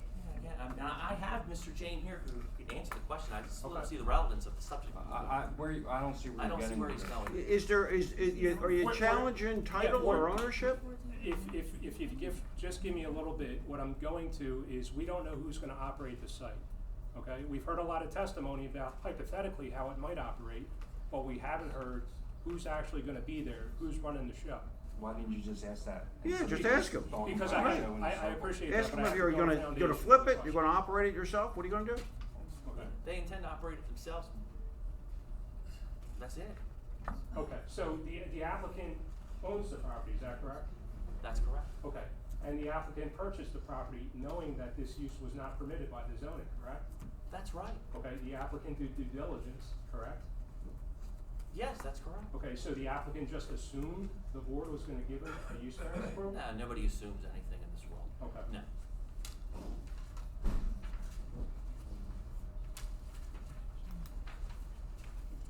So, just so I understand, is it your understanding that, I'm sorry, the applicant is actually gonna be the operator? Mr. Andy Jane is going to be the person operating the site? No, his company is going to be operating No, the site. I appreciate that, but it's Okay. not being built on spec to sell to somebody else? No, it's not. Okay.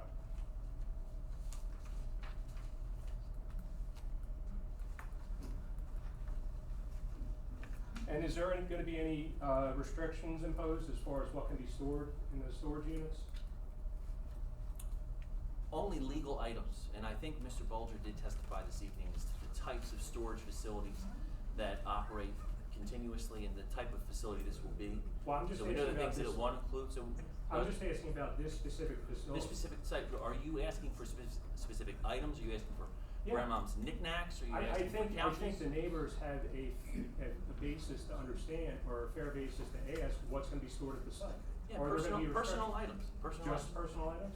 Personal items that are of illegal nature and not destructive or hazardous or harmful to others. Okay, so they won't be related to any businesses, for example? No, not in my anticipation, no, these are personal self-storage facilities. Would the And no applicant one's gonna agree be to that running a as- business out of it or otherwise having a house there, Okay, would the applicant agree to that as a condition of approval? certainly. Okay. That no one will live there, certainly, yes. That no one will store hazardous chemicals or materials there, yes. That no one will store any vehicles or boats or anything of that nature, yes. That they will not conduct a business out of the storage unit. To the limited extent that anybody can guarantee that, yes, we would try to do that as well. Well, who else can guarantee it if you can't as the operator? All right, They can no one guarantee can guarantee anything. everything, guarantee. but honestly, that was pretty generous. I was surprised he went that far. May I have Mr. Littlehales, please? You seem to be way off topic.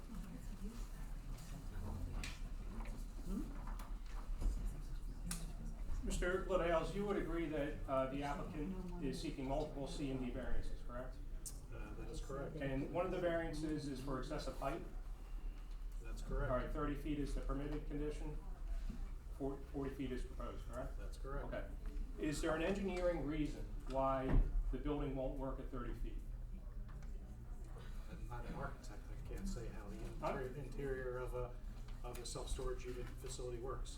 Okay, so you don't know whether or not the applicant needs the building to be that tall? I believe Mr. Bolger had indicated the reasoning on the height, typical floor spacing of a storage unit. Well, I also heard, I think it was Mr. Bolger testified that there are different types of storage facilities, and some are single story, correct?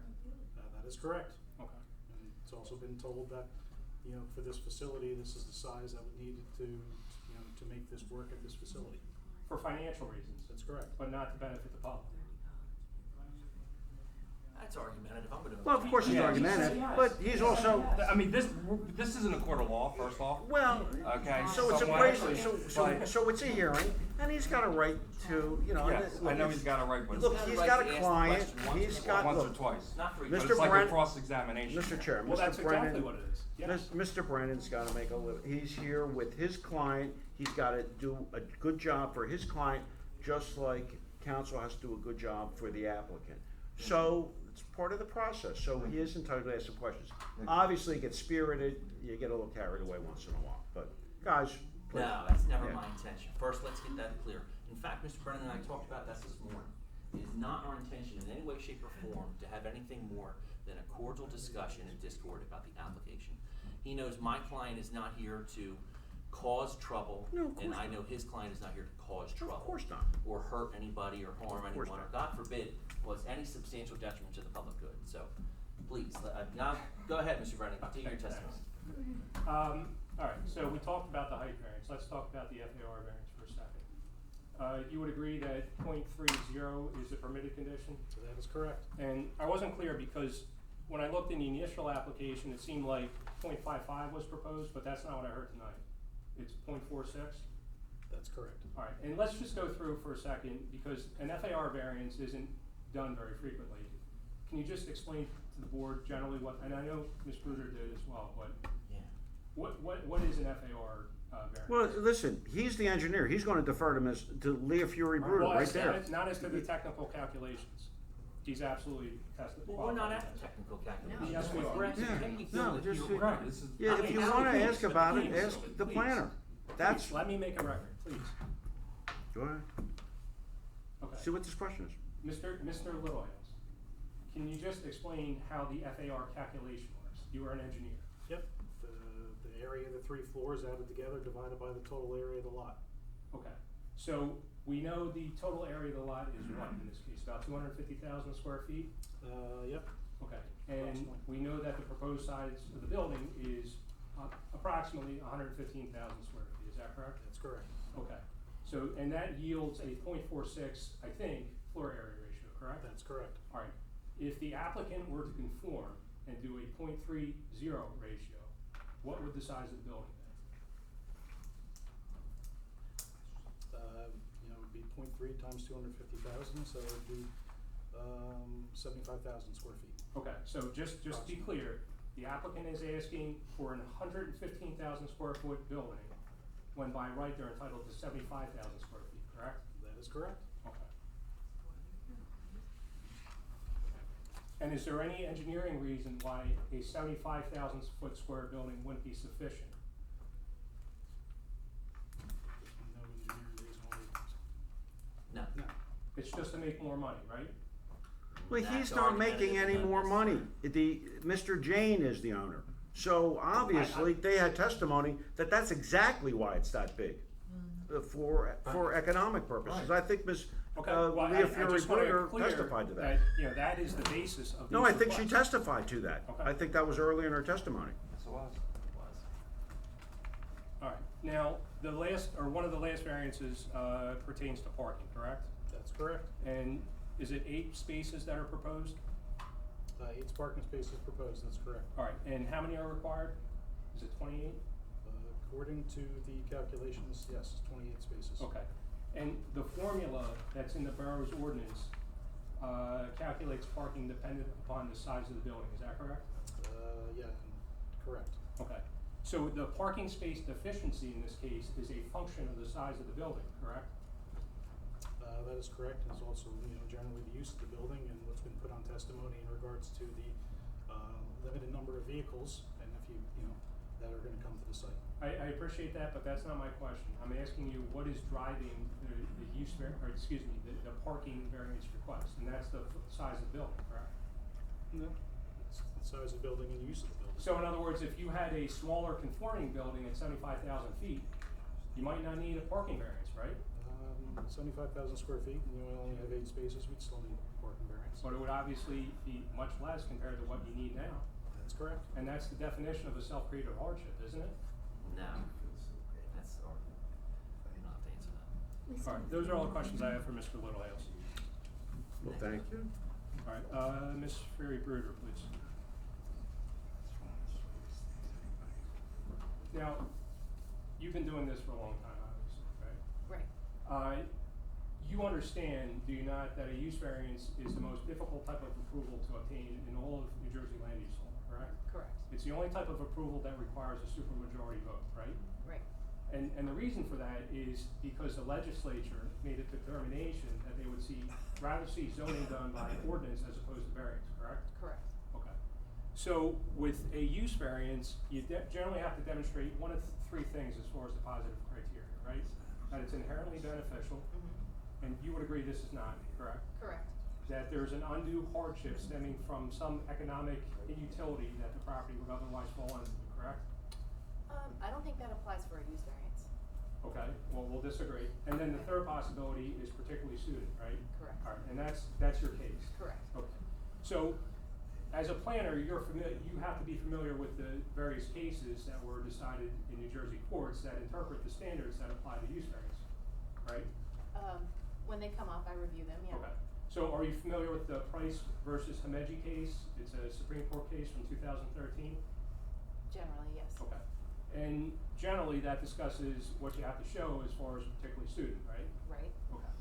So in Price versus Himeji, the Supreme Court talks about, among other things, that strict adherence to the established zoning requirements would be less beneficial to the general welfare. So I just want to make clear, is it your testimony that this is a better use, promotes the general welfare more than any of the other uses permitted by the underlying zoning?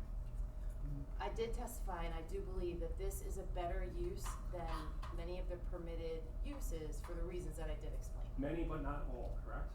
Well, I just, you never want to say all. I haven't evaluated every single thing. Well, except that's what the Supreme Court said, right? Well, there's a number of, that's not the only criteria that has to be satisfied. So I did testify that this is a better use for certain reasons that I've explained, related a number of reasons that we've explained. And then there are obviously other factors for consideration as well. And here's another quote from Price. This is on page 288. Detailed factual findings that distinguish the property from surrounding site and demonstrate a need for the proposed use may help to establish that the property is particularly suitable for the proposed use, and a lack of such findings may be fatal when tested on review. So let's start with the first part of that. Detailed factual findings that distinguish the property from surrounding sites. Has there been any testimony to distinguish this property from surrounding sites? Yes, there has. Okay. Would you like to hear it again? Well, I haven't heard any testimony as to the other sites in town that are being proposed for self-storage facilities. In fact, I think there's one on the agenda tonight, isn't there? There is. Okay, so is that a better site than this for self-storage? No, it's a different site. Okay, well, how do you distinguish that site from this site? The character of the neighborhoods are different. This is more of an infill site, obviously. It's a downtown area site. It's an It's infill a site. developed, an already developed area. The other site that you're referencing at 555 Aura Road is, it's a less developed area. It's a more suburban, setting.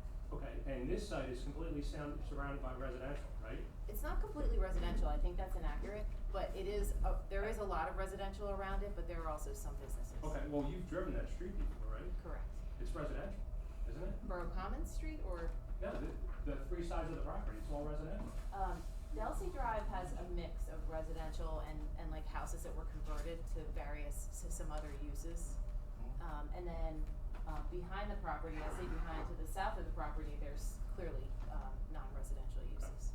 And so the second part of the analysis, that demonstrate a need for the proposed use, there's no need for the self-storage facility. There is, well, my testimony was that the borough doesn't actually have any districts that permit this use. So it's a use that actually suits the site because of the reasons that we explained. And in terms of if the use is needed, this isn't something I testified to in detail because I didn't think it was necessary, but my client has done a market study to determine that there is a need for the use in the area, if that's what you're asking. That's exactly what I'm asking. So, did you know that Glassboro already has self-storage facilities? Did you know that? Yes, I'm aware of it. Okay, and how many self-storage facilities are in the immediate surrounding vicinity? 5 miles? Oh, I don't know. Okay, well, don't you have to know that to know whether or not there's a need for the use? I didn't conduct a market study. Okay, is somebody gonna present that? We didn't plan on it because it wasn't. Right, but I can tell you just, because we're at the board, Yeah. you're gonna see more of these. Self-storage is happening, and I think it's driven by the university, presumably. Maybe not, Mr. Ellis, but the fact of the matter is. Well, no, the I'm just saying, governing body hasn't we've zoned. seen it, just for your benefit, because I we've had appreciate it. that, but the governing body has not zoned. There's been a determination legislatively by your governing body not to allow the use. So that's why you have to demonstrate a need. There's no specific, just to be clear, there's no specific ordinance or regulation specifically against self-storage facilities. Of course not. Well, there is a provision in the ordinance that says any use that's not specifically permitted is hereby deemed to be. Well, that's every ordinance. Well, it's not Yeah, every every ordinance. town. Well, Okay, everyone so that let's talk you or about I that. were involved in. Okay, one thing I didn't hear you talk about was Medici, okay? Medici applies in this case, doesn't it? What aspect are you saying? Well, alright, so tell us, because you're a planner, what's an enhanced burden of proof? The enhanced burden of proof is that there will not be a substantial detrimental impact upon the surrounding neighborhood, and there will not be a substantial detriment to the zone plan, the borough's ordinance and zone plan. Well, you just recited the negative criteria, but what's the enhanced burden of proof that applies to use variances? I thought you just asked me about the negative criteria. I'm asking you about the enhanced burden of proof that applies to use variances. Don't you have to be able to reconcile the legislative determination not to permit the use in the zone? Yes. Okay? Yeah, and that's the particular suitability of the site. That's the positive criteria. That's fine. If you don't Yeah. understand, that's fine. No, it's not that It's she not that doesn't I don't understand, that was understand. slick, but not appropriate. No, she understands completely and she gave testimony to Sir, that she doesn't effect. need your rehabilitation. And you don't need to Correct. disparage her Well, reputation listen, by saying nobody things like believes that. she doesn't understand. There was just a miscommunication. So just go on, Mr. Brennan, come on. Okay, You got no, questions? actually, We'll give you answers. Yeah, no, I'm all done, Mr. Ellis. Okay. That's all. Thank you. Thank you very much. So, if I could sum up now, or I guess at the end of the public No, portion. it's public, take it away. Well, I'll just wait till everybody else testifies. Well, there may be no one else, but, you're here, so why don't you tell us while it's fresh on your mind? Okay, so, ladies and gentlemen, just if I could have your attention for a moment, please. And I Yeah. appreciate, Yeah. this is obviously an important issue for my client. We wouldn't be here if it was not. A use variance, as you heard me say, is the most difficult variance to obtain in all of New Jersey land use law. It is the only type of approval that requires a supermajority vote. And you all know, Mr. Alice is going to explain the law to you. I don't have to do that. But you all know it's just not a matter of, is this a good fit for the property or is it not? No, the burden is much higher than that. The burden is intentionally hard because there's been a determination by your town not to allow this use, okay? And I would respectfully request that you consider that you consider that the borough governing body is obviously aware of this use. Self-storage facilities have been around forever. They've been around since the 60s. They've been prevalent since the 80s. There's TV shows about them. There's self-storage facilities in town. They're all around. Notwithstanding that, your governing body has made a decision not to permit it in the zone. Okay? This site is entirely surrounded by residential. My client went through the litany of reasons why this is a bad idea. Okay? But I think that's common sense. I mean, I think it makes sense that a self-storage facility doesn't fit surrounded by a bunch of residences. The zoning notwithstanding. The zoning doesn't allow for it, but even if that weren't the case, it just doesn't fit. So in light of the difficult, onerous burden of proof that applies to the applicant and the lack of proofs under the case law that I explained to you, I would respectfully ask that you deny the application. It's not an appropriate use for the zone. It's not an appropriate use for the neighborhood. There are other facilities around. There are other facilities being proposed on your very agenda tonight. Thank you. Thank you. Good to see you. Is there anybody else from the public that would like to speak? Please come forward.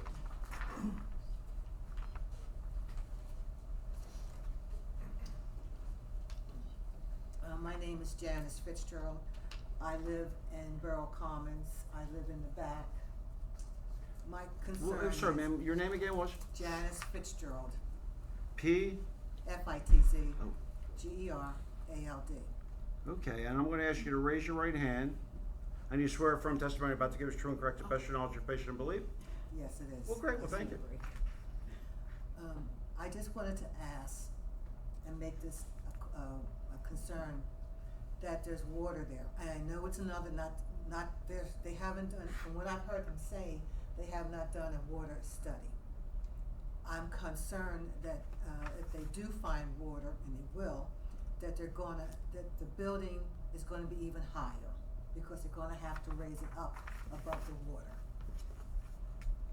And it's already a problem being high. And that's all I wanted to say. Well, thank you. Good to see you. Yes, sir.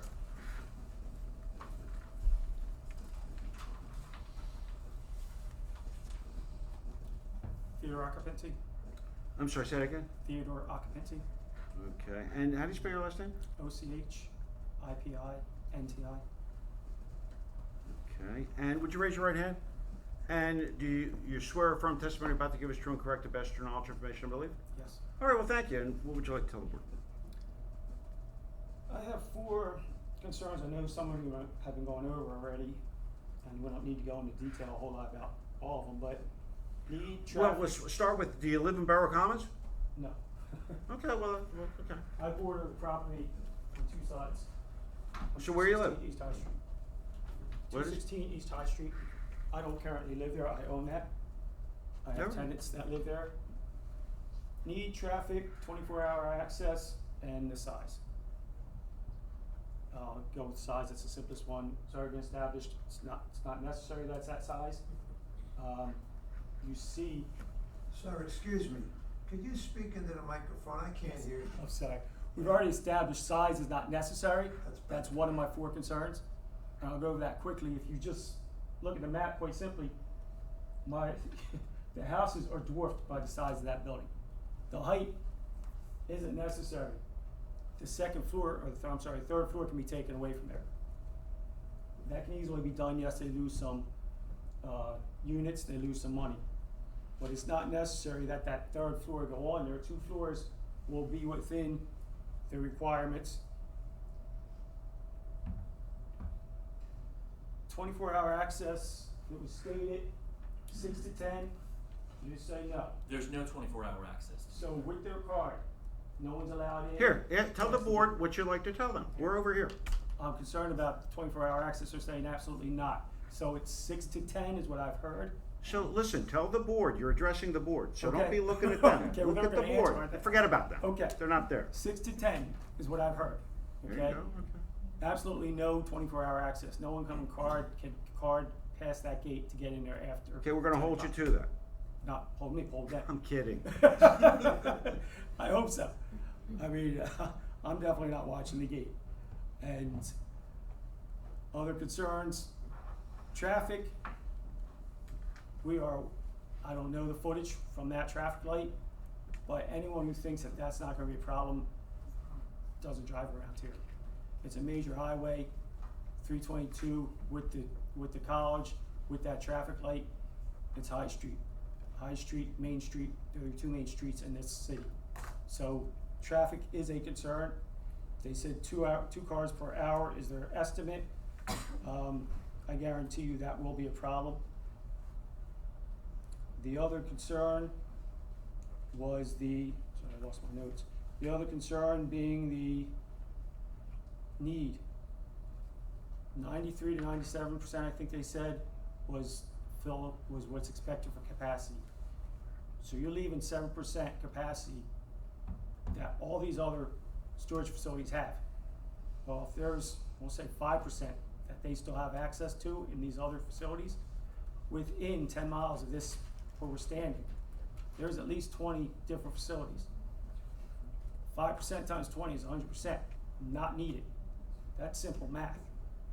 This property's for storage is not needed. Okay, there's 5% available in all those other properties. The one that's proposed, the different location, not the better, just the different location, is set to be put in a farm, in a field. No neighbors. Looking at this, it's pretty clear that it is surrounded by residents, by citizens, not by businesses. Yes, I know it's zone 4, and it can be zoned that way, it is zoned that way for whatever, manufacturing, whatever it is. But 6 to 10 isn't any other business generally running 6 to 10. As far as the businesses that they say border it, I think there's one motorcycle shop on Route 47. Other than that, from my knowledge, it's all residential. Well, thank you. Rita's water right? Good to see you. Is there anybody else from the public? Anybody? Do I have, go ahead. Can I ask one more thing real quick? Go ahead. I heard low impact a whole lot during this. I heard the term, the phrase, Low impact. low impact. I've heard that a whole You lot. wanna say something? Just say it. Do you think that I this is wanna- gonna be high impact? Is that what you wanna say? I wanna know the definition of impact. Low impact versus high impact. I wanna know that definition. Okay, well, I'm concerned. okay, well, thank you. We appreciate your testimony. Can I get that answer from the people who have spoken that term? We'll find out.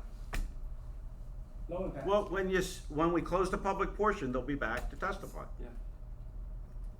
So they'll tell me then what low impact stands No, for. they'll tell the board probably, because we're gonna ask them. Thank you. Well,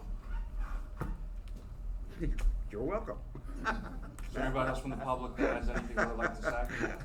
Move we close the public session. Do I have a second? All in favor? Aye. Opposed? So be it. All right. What's the impact? What's the low impact? That's a great question. In fact, most of that definition was addressed by Ms. Furagutter's testimony. The definition, I apologize, folks, the definition of low impact here was addressed by Ms. Furagutter's testimony. She is available to repeat some of that for you if you'd like it. I won't belabor the point. To us, we do not believe that there is a substantial detriment to the public good in satisfying the criteria sufficient for this application. I would also, just in conclusion, like to address 2 points that were raised as part of the public comments that I feel like need to be addressed. The statement was made that is this a good fit or not is somehow the standard or is not the standard. In fact, it wasn't the standard, it's not the standard, nor was it the basis of our testimony. We did not present before this testimony a simple statement, is this a good fit or not? Because the reality is, we know that there are people that live here, and it's the people and the impact of this site and this project that we've been carrying that burden with all along throughout the entire development process. Secondarily, Mr. Brennan mentioned during his remarks that the borough has specifically prohibited the use. I would just like to reiterate, the borough has not adopted any legislation whatsoever that prohibits this type of a use. we're here for a variance specifically because it's not permitted. So based on the testimony that we've already presented, I won't belabor the point. I'll certainly allow the board to get to its deliberations and decision-making. We will conclude our testimony. Well, you know, let's just take, if I may, just take a Certainly. minute for that. When it says self-storage is not permitted and it's not in the ordinance. And that's not uncommon if you look at ordinances for various towns where there's nothing in there that says, oh, this is where we're gonna put the tattoo parlors, or the Pearson place, or the strip joint.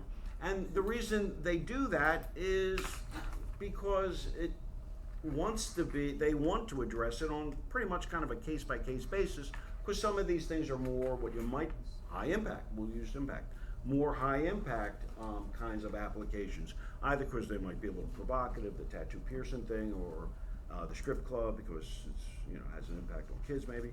So because an ordinance doesn't actually call out that, doesn't mean that it's illegal or it's not permitted in town.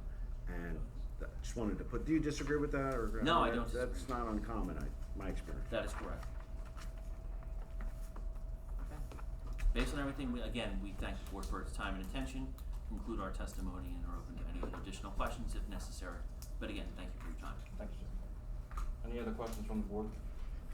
Just to, hopefully that, it appears that somebody can just answer this. I know that they were supposed to enact a rule in, 2023 in regards to, flood damage prevention. What was that rule? Did they actually enact it? Did they put it in place? I'm just trying to acquire, so when we get ready to make a decision here, it's gonna be based on everything that I've heard in the whole nine, what's best for the community.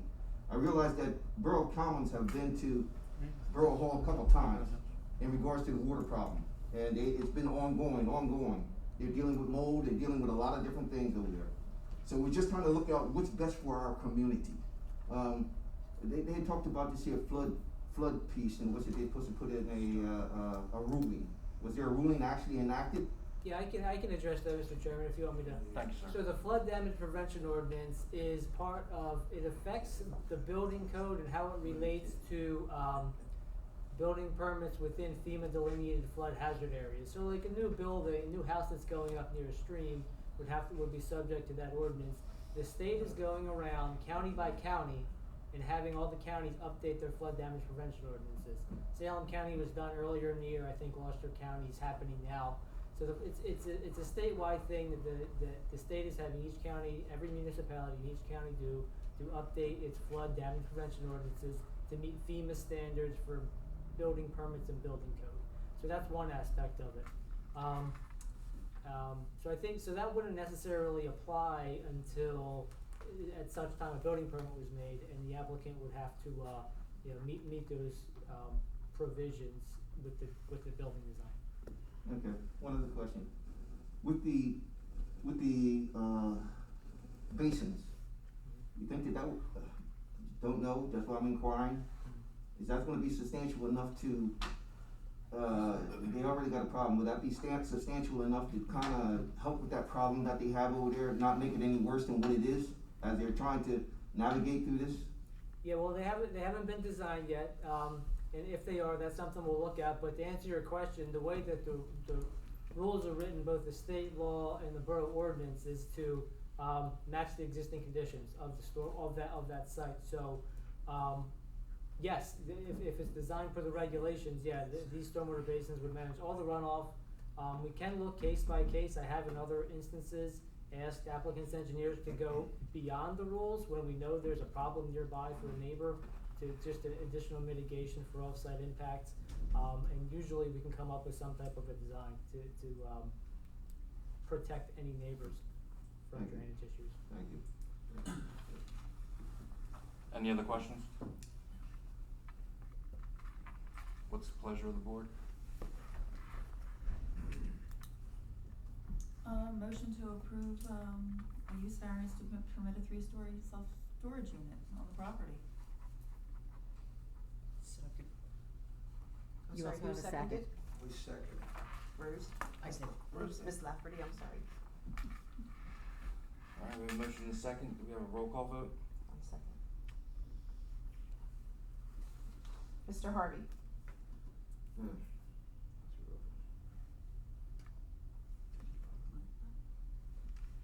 did he say?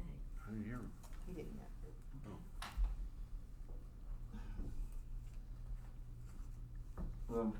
Let's start with somebody else. I'm just trying to. Miss- What do you say? Would you like me Please to come do. back to you? Yeah, come back to me. Mr. Santor, In favor. Mr. Smith, Against. Miss Lafferty, 4. Miss Wyman, 4.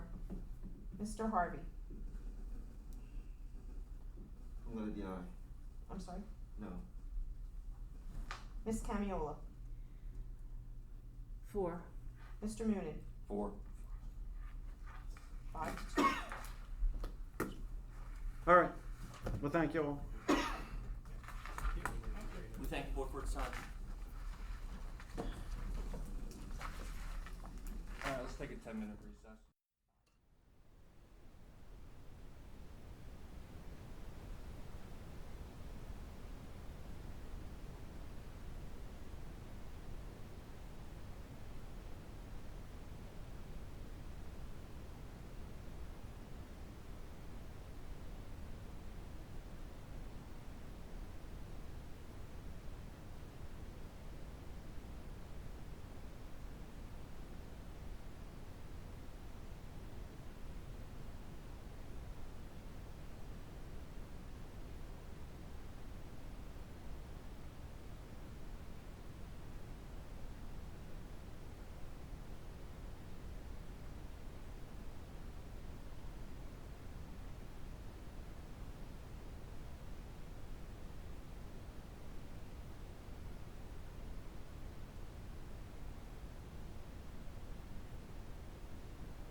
I take that away from him. Got a couple more things to do. The next applicant, ZB 23-10. Hopefully I'm pronouncing this correctly.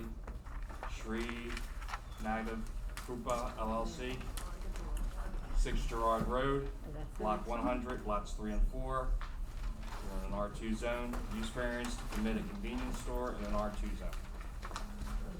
Good evening. My name is Nathan Van Emden. I'm an attorney in Millville, New Jersey, and I have a special dispensation to come all the way up here to Glassboro today. The applicant is Sri Nagdev Krupa. The principal of the applicant is Deep Patel. The owner of the property is Robert Escrow, and they are both here as my witnesses. We're asking the board. Well, hang on a second. Robert Escrow's your cousin, okay. Yeah. Like your first cousin or something? Second. Second cousin? Cousins. Okay, well, we wanna put it out there, so, is this somebody you see regularly? Was he at your house on Sunday? You're gonna go see him next Sunday? It's the last time you talked to him. I don't know, I think he was about 12. All right, well, no, listen, so but for council coming here tonight, you would've forgot about your second cousin? Well, I Pretty mean, much, yeah. Pretty harsh. No offense, but, you know, big family, what can I say? Do you think that that's disqualifying, or may she sit? Oh, I have no expectation it's disqualifying. He noted to me, it says, I think I know her pretty well, you know, and I might be related, okay? So, Well, I just wanted to, you know, I think we're safe. okay. okay. But thank Didn't you. want it to be a secret. No, that's why I put it right out there, right? It is what it is. And the Robert Escrow is the principal of RGE Properties LLC, which is the owner, and Deep Patel is the 100% principal of Sri Nagdev Krupa LLC. So that's why I raised their names, so you would be aware of any potential conflicts. All right, ladies and gentlemen, we're talking about a property on Gerard Road, which is historically been basically a strip mall with 4 units in a zone which is Zone R2. Mr. Esgro will testify as to how long that's been in place and its duration and its reconfiguration since a fire in around 2013 and rebuilt. Mr.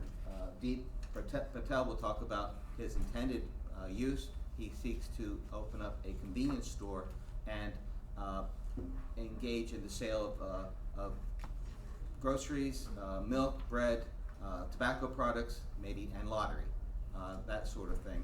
And the property in question is zoned as R2, therefore we're asking for a D variance, a use variance, but we're also asking for the recognition that this property has enjoyed these uses in different forms of different delis and stores over the course of many years during its history.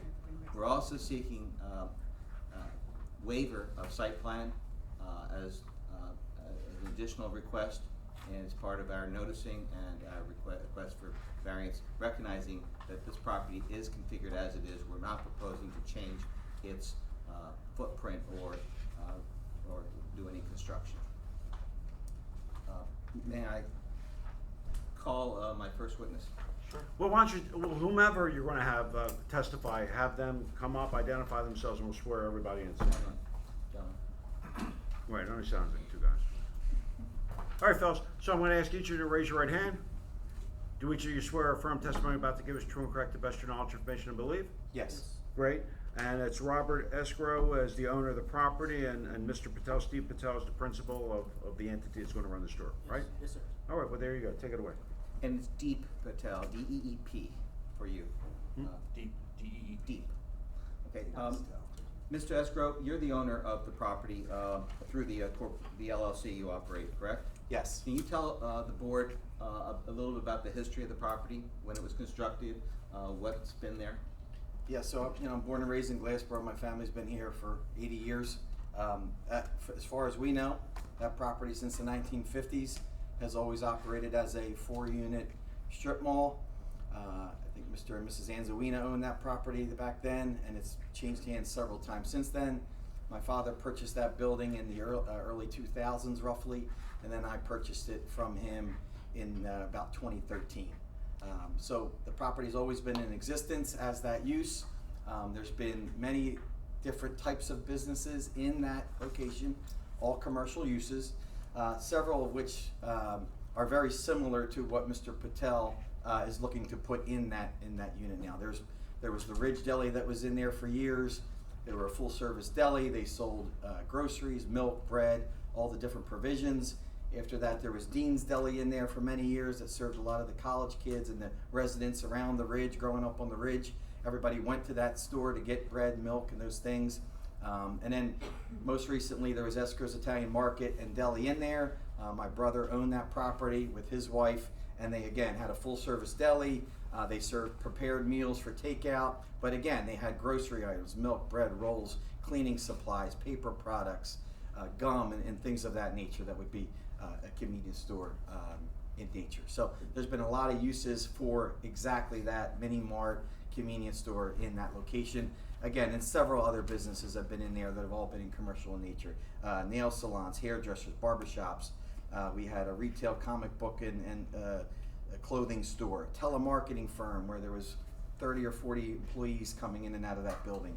Farmers Insurance Agency was in there pre-COVID. A counseling and wellness center was in there for several years. And Shotokan Karate, Mr. Ray Owens has been a long-time tenant for 15 plus years, maybe 20 years. So the uses for that space, and I'll let the attorney speak to that, have conformed with commercial uses, and many boards in the past have allowed those uses to occur. So I appreciate the board hearing this application, and happy to answer any questions that you have. Can you tell us what was in the section that was the end unit where Mr. Patel wishes to open the store? What was there last? There was a church there for several years. The Cornerstone Church? Cornerstone, and then there was another church after that. I can't remember the exact name. So two consecutive churches occupied that space. Now, we've had an opportunity to review the planning and engineering review by the city, and they've suggested a couple of things. One, they're concerned that adequate parking is available. They've also asked for you to address the issue of lighting. Can you tell us what lighting is there? Lighting is all out front. There's been, that when that building was rebuilt about 10 years ago, totally up to all the standard codes by the town. So it's a beautiful new building. We spent a lot of money on it. So all the lighting is there in the front for the tenants and the. Is there lighting in the rear? I think there's one light now, but I'm happy to put more lighting in there. Whatever the board needs, I'm happy to invest in lighting in the back. Would you be willing to put wall-mounted wall packs to illuminate the back? Sure. And Not a problem at perhaps all. on a motion eye, so they would only go on when there was activity? Yeah, absolutely. We could do motion sensors to only go on if there's any activity in the back. Currently, the property is occupied by what tenants? Right now, the church just recently vacated that had 2 units.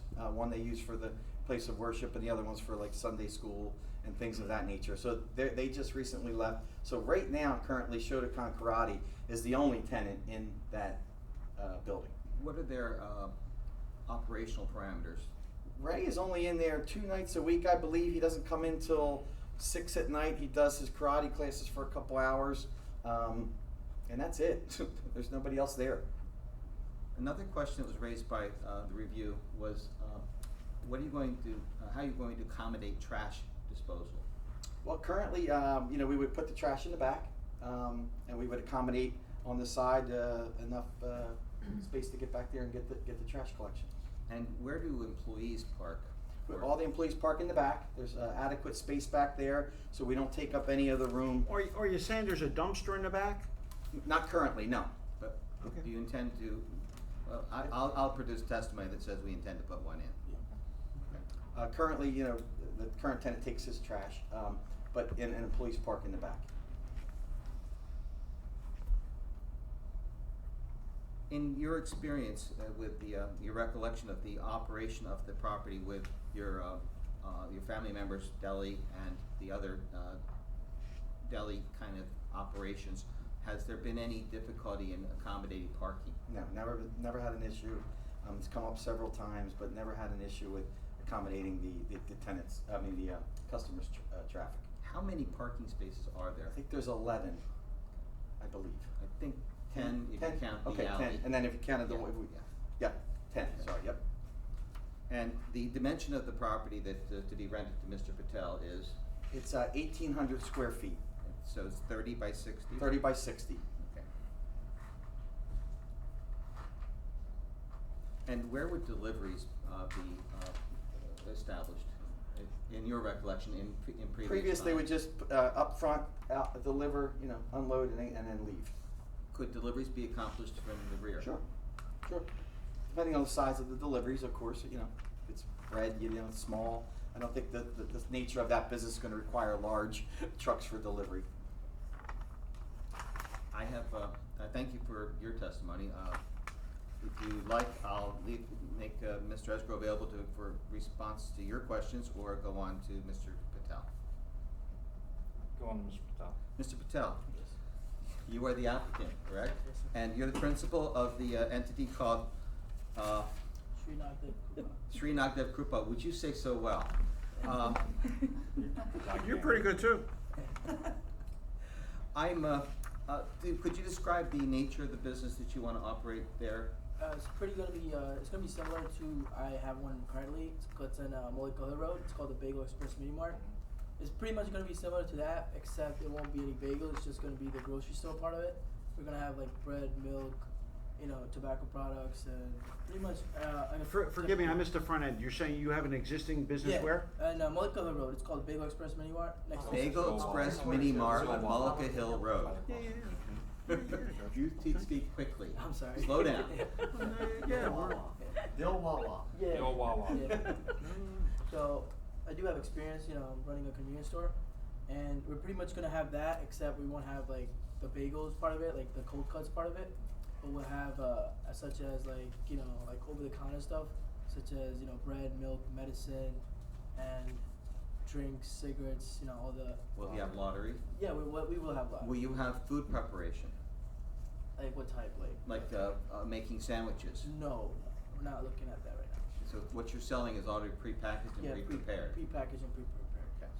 And what's your in your experience in operating a similar facility in the city? What is your anticipated traffic or customer flow? I would probably say, Mollico Road is a major road. We probably average around 20 customers per hour. But for that one, I'll probably say we average like 10, probably half that. It's not as big as the Mollico Road, where there's much heavier traffic involved. And if you say you have 10 customers, will that equate to 10 cars? Yeah, it would equate to like 10 cars, but Class 4 is filled with like a college area, so I'll probably say like trips wise, one car would have like four or five kids in there. What is your estimation, the 10 people per how often? Per hour, per day, per week? 10 would be like per hour. Thank you. hopefully. Okay. So, and of course, your operational hours for the business will be from when to when? We're gonna do 7 to 10 p.m. 7 a.m. to 10 p.m. And where do you anticipate how you 7 a.m. to 10 p.m. 7 days a week? Yes. Okay. Mm-hmm. What do you want to do with trash? How are you going to accommodate that? We'll get a trash removal contractor, like we have in Bagel Express. We'll have a similar piece. They'll come and pick up the trash. Where will you put the dumpster? We're putting it in the rear. Okay. And where do you anticipate to park employees? In the back. And how many employees do you anticipate will be operating in this store? I'll probably say one, maybe 1.5 part time. Very short employee. Right. Don't laugh. He's on a second store. Okay. Knowing that this property has been used over the course of many years, do you anticipate that your use of it will differ from what you've heard the testimony from Mr. Esgrove? I think he made a pretty good testimony on the I know, but you're trying to describe the scope and scale of your use as a convenience store. Is it similar to what Mr. Esco described? Yeah, I would say that. And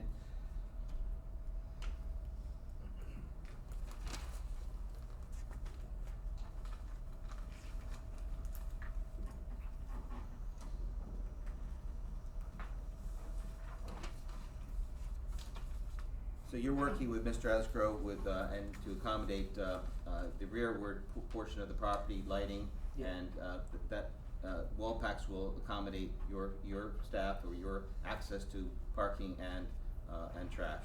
Yes. I'm going to bring Mr. Escrow back, cause I did forget something.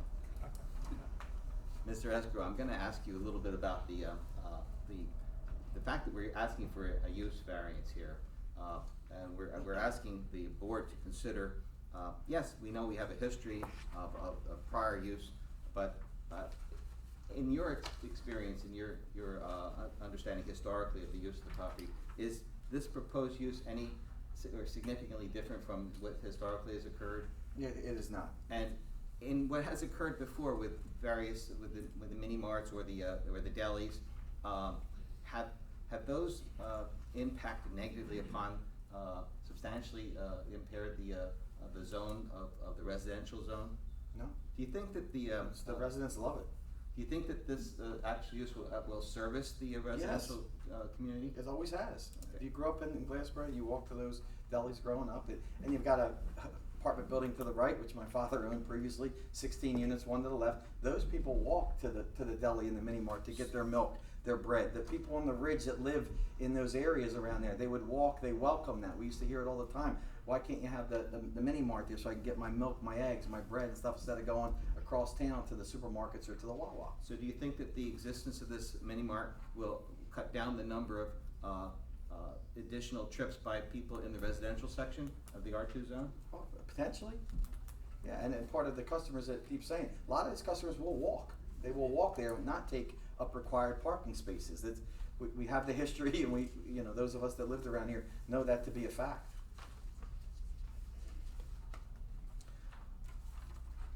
Ladies and gentlemen of the board, in part of the application, you see a picture of the street view of the property. You see an aerial view of the property, and you see a discussion of the positive and the negative criteria. And I would like to just reiterate that the demonstrable historical use of the property pretty much helps to dispel any argument that the negative criteria is not met. And the positive criteria can be addressed in, I think, item A and item G in the positive criteria. A, considering the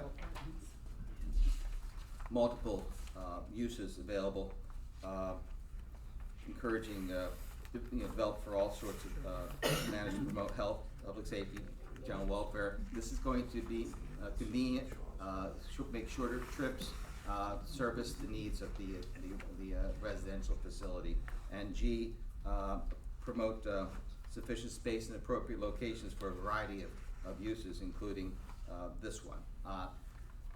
It might be a different story if this property was a new construction. We'd have, yes, we'd have a greater concerns about site plan, but this is the site, and it's been that way for upwards since the 1950s. So on that basis, I'm requesting the D variance and the site plan waiver, but with the notation that we will install lighting, and I'm Aren't you stuck with a handicap spot? I mean, don't you have to have one? We'll ask our board professionals, but we will do what the board we're gonna find out in a second. directs. We historically have not had one. We're If we gonna find out in a don't- second. We're gonna listen to those guys. Would you like me to take it away, Mr. Chairman? Sure, go ahead. Okay, well, thanks for all the explanations. I did wanna ask, so for employee parking in the rear and putting a dumpster or some trash enclosure in the rear, is that how it was done in the past? Because there's not much room to actually drive to the back of the building. The employee parking has always been there, and we've never had a use for the dumpster in the back, so that has not. But the employees, many of the employees always parked in the back, and you can access it through that right side. Have you looked into any waste hauling services to see if they can actually get access to the rear of the property, if they committed to that? Or would it be, it doesn't seem like there's enough room to get a dumpster and a trash truck back there, is why I ask, on your property. I mean, I haven't looked into it, but. We'll let him answer the question. Mr. Patel has experience with a waste hauling service at the other facility. And as I understand it, there are multiple sizes vehicles that can be accommodated, and also multiple size dumpsters. We're not talking the need for You necessarily get that huge little dumpsters. half guy to drive it, right? One and a He's half. got the little truck. Yeah, it's a small hand truck. Part of his job. Right. And also those dumpsters are on wheels, so you Yeah. can spin it You can around. spin it around To the it. front. Yeah. That's how it was done in the past. I don't think there's gonna be a lot of waste. So that in was, it. yeah, so you But might I- be wheeling them from the back to Yeah. the front. I also on wanted pickup to note days. that this is not a food preparation Right. facility. We won't have that kind of waste Right. generation. Yeah. Right. And the more and more they're getting to me where the items are delivered to stores without boxes and without the disposable materials. I know that's the option, optimal, but I don't know if it's All in place. appreciate it, but if the board, It's usually safe. sees fit to grant an approval, it's gonna be a dumpster in the back there. So whatever size it is, you're gonna have to figure that out. Right. And then we're gonna ask Mr. Cosmoon and Ms. Adamson in a second about that handicap parking spot and also that additional lighting if they want additional lighting. Yeah, and let me jump into the lighting. So I did have a comment about that. I was more concerned or thinking more about the lighting in the front where the spaces are, given the hours. So there will be nighttime, visitors after dark for sure. There is one street light that faces the street and one that faces the parking Right. lot. I was more concerned about lighting for customers, not necessarily in the rear, because the rear of the property abuts a residential neighborhood, and the applicant's asking for a site plan, or a waiver of site plan, so there wouldn't necessarily be, if the board grants that, there wouldn't be a way to check lighting levels. There's no lighting plan prepared now for us to look at, so, adding lighting in the back, if it's done, really should be done carefully to really Sure. be very minimal. Just to the basic security, so someone could. walk in. Is it worthy of asking the board to require the applicant to work with you and Ms. Adamson on coming up with a lighting plan? Or not? I Sure. think that would be helpful. They've reiterated the request Well, to waive cause the site it plan, does, but cause it does get dark so early in the winter and you're open, you know, you said 10 PM, 7 days a 7 week, so. We're happy Yeah. to work with anybody that we need to So make we sure the work on the lighting lighting is plan. All right. adequate in the front or the rear.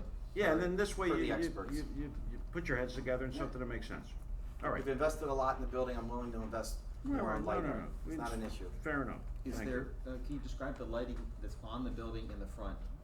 'Cause I mean, I don't each think unit we has a have- light, I don't know exactly, I couldn't see I'm not it. the Are expert these on that, I mean, downward yeah. shooting lights? Yeah, they shoot down, yep, Like cans? yeah, Okay. yep. All that was added when we rebuilt it. And then for the ADA, the handicap accessible space, it's, federal law, it's required to have, one for the 10 spaces that are out there. It looks like they're at the right side. Yes. There's a ramp of sorts Yes. to get around, so that would probably be the most natural space to stripe in a handicap space and put up a sign. Mr. Esgrove volunteered that his brother is in the business of striping, and he will do that. We could do that, no problem. So you're gonna add the handicap? Yeah. Sure. Seemed inevitable. All right. Seems like we need to. Seems like we need to, yep. Well, just one space for the 10 space, you Yep, don't need one space. yeah, just on that right Right, hand right, side, right, right? right. Yep. I'll do that. Ms. Adamson? Going through my letter on page number 3, the first comment is that we have no survey that's legible to look at the lighting, to look at what's existing basically. Are you willing to provide a survey as a condition of approval? Sure. Something that's legible? Because we're gonna need that to confirm. That's the one that the township had on file. Yeah, it doesn't show the amount of parking, it doesn't show the drive aisles, it doesn't show anything that we're gonna need to to. Well, it'll all kind of come together because you're gonna have a couple of improvements and they can be Right. reflected on your new survey. Yeah. That's a win-win for you and the You gave us testimony number 2 for the operations, the number of employees. Number 3, we're gonna need a calculation for the parking so that we can verify that there is actually, sufficient parking out there. So number 3 will have to be, a condition of approval. Do you agree with that? Well, maybe I need an understanding, because you're asking the number of persons expected to We need to know the parking use demand. all 4 units? Yes. Okay. Yes. And Well, then I mean, really, so- wouldn't you wanna be doing right now, and I apologize for being such a Boninski, but it sounds like you're looking for a use variance to do a certain thing, to have this store.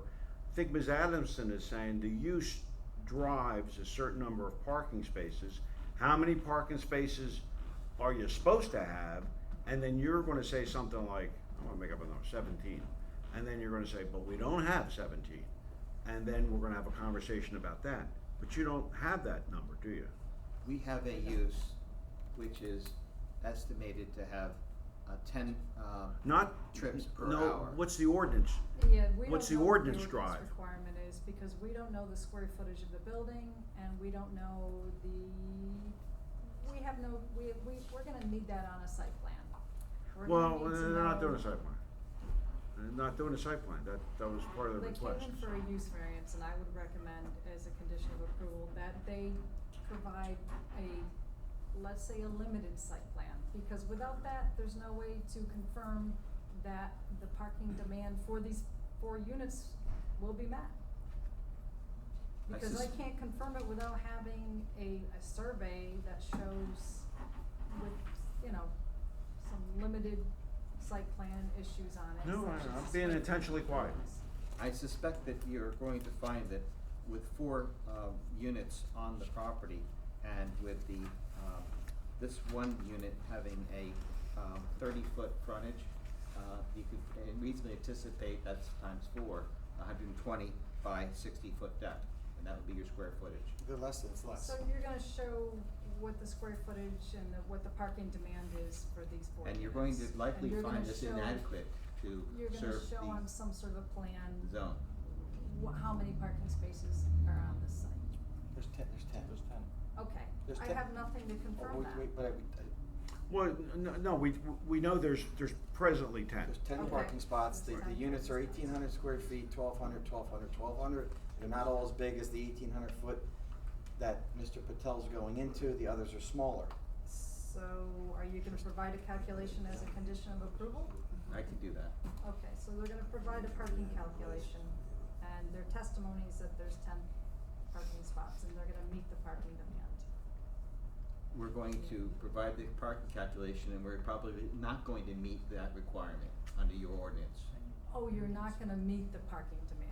Oh, I can guarantee it. Oh, Yeah. everybody in the room, they had that. This This is no Yeah. surprise. Okay, so Yeah. they Yeah. need to There's request a parking spots there variance for over for 50 years. parking. Yeah, right. So we are therefore requesting a variance for park. Right. Oh, absolutely. Okay, Yeah. I'm sorry, I should have been more. Well, that's why I explicit. said what I said. Said I that in the knew- beginning. Right. It's a come and go kind of. Then what is that parking variance that we're requesting tonight, and did you Well, that's the HECO. advertise We- Yes, I did. variance? Right, but we don't have the number that would be required if you penciled out the different units. And quite frankly, to the, in the applicant's defense, they've got some empty units now. So that it's like a moving target, I guess is what I'm trying to say. So they offer testimony that, hey, can we tell you, it's been working for 50 years. I'm thinking it's gonna work for another 50 years, and they could be dead wrong or not. So, But apparently. Mr. Chair, members, how do you wanna handle this? What do you wanna? I mean, obviously, you can increase scrutiny, increase requirements, increase demands. Well, Where there's are you been- all settling in on this? You know the property as well as I do. I know the property inside now, pretty much. Inside now. I remember back in the 70s, there was an arcade there at the end. So, and then I had an there was an office there arcade, for there 10 was a years. deli, and then there was a cuckoo's nest. So, and there was 10 spots there then. Always been 10 spots. Always been 10 spots. A lot of walk-up traffic. But there not a was lot. never a, back then, there was never a fence on the property across the street, which was railroad property, and people parked there all the time. And then, those ugly brick things that they put out to keep people from parking there. But people have also found a way of getting around Getting that. around, yeah. Mr. Chairman. You have a lot of walk-up traffic. A lot of Yeah. walk-up traffic. There's a lot of walk-up, because you There's have less the cars. apartment It's units not a- there, everybody in university, so, If there's 10 spots, we need at least one handicap spot. well, they're gonna do They that. don't do Okay. That's already. Which, you're right, Mr. Santor, Yes. will have an impact and likely will turn that 10 into maybe 8, Right, perhaps. I mean, when you're, Yeah. gotcha, sometimes those handicap spots, they chew up 2 spots. yeah. So is what I'm hearing that the board is going to grant a variance to allow the number of parking spaces that exists to remain? And they're gonna grant a variance for the parking number, although we don't know what the parking number is. I could calculate it if you give me the total square footage of the building. Well, the units were just testified to being, I just read the it. applicant's getting the largest 1,800 square foot, And the other three. and then the other 1,200. 3 are 1,200 Yeah, I square mean- foot. Oh, it's 18, 12, 12, 12. Right. This could have all been mitigated had the applicant provided a response letter responding to, okay, here's the parking demand. Well, it's here's July. what's So, yeah, provided here we on are. the site. So here we are. I agree with you, I apologize. I didn't get that information from my client. They keep putting that back to me. Let's go to the trade. 5400. 5400. You said 5400. 5400. But what's the, 60? Right. So it's a total.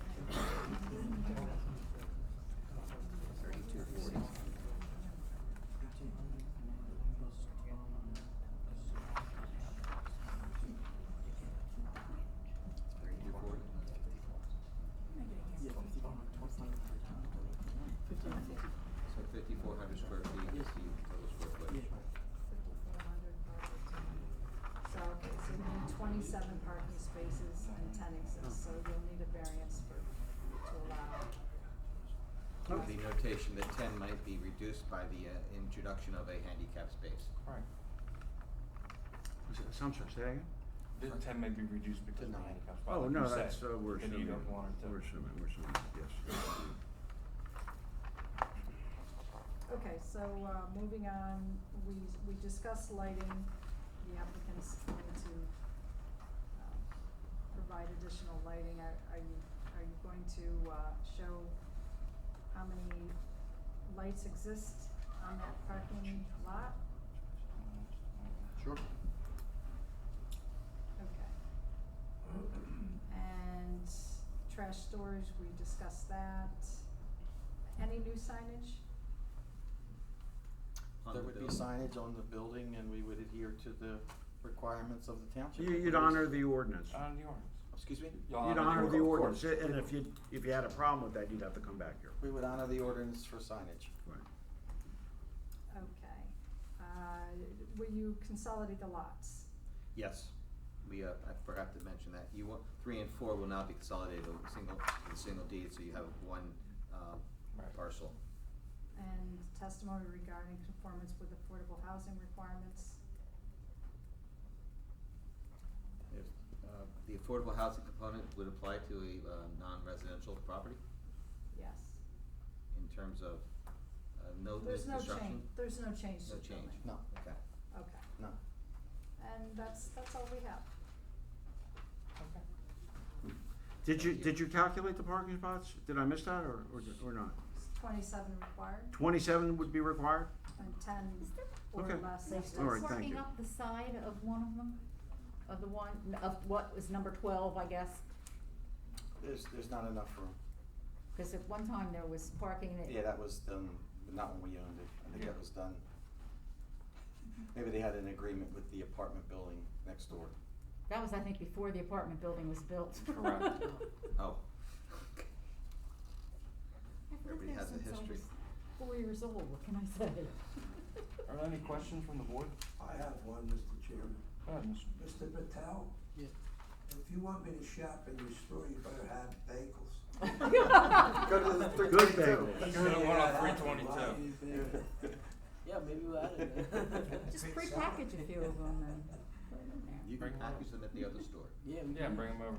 I wish you good luck. Thank you. Any other? Yeah. No? No.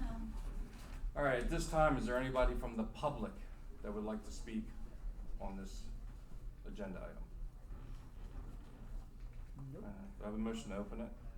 Motion to open. Second. All in favor? Aye. So be it.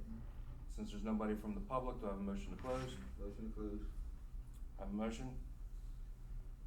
I need a second. Second. All in favor? Aye. Opposed? So be it. It's a pleasure. I'm not so sure I should make this motion. I move that we grant the variance. Wait, somebody starting down there? No, you're No, good. go ahead. I make a motion that we grant the variance with the upgrade that it'll be working very closely with our, professionals, to comply to all the, ordinances of the borough. And to include a new survey? Right, Yeah, that, that's fine. it's baked in, whatever was adduced during testimony about the survey, about the parking spaces, about the consolidation of lots 3 and 4, all that stuff will be reflected in the ordinance, and that's frankly subsumed in your motion, correct? That's correct. All right, well, thank you. Second the motion. All right. Motion and seconded. Do I have a roll call? Mr. Harvey? Mr. Santor? Yes. Mr. Smith? Four. Ms. Lafferty? Yes. Ms. Wyman? 4. Ms. Camiola? 4. Mr. Moonin? 4. Thank you very much. We'll get working on this. Thank you for Thank you, your All Board. right, take care. Thank you.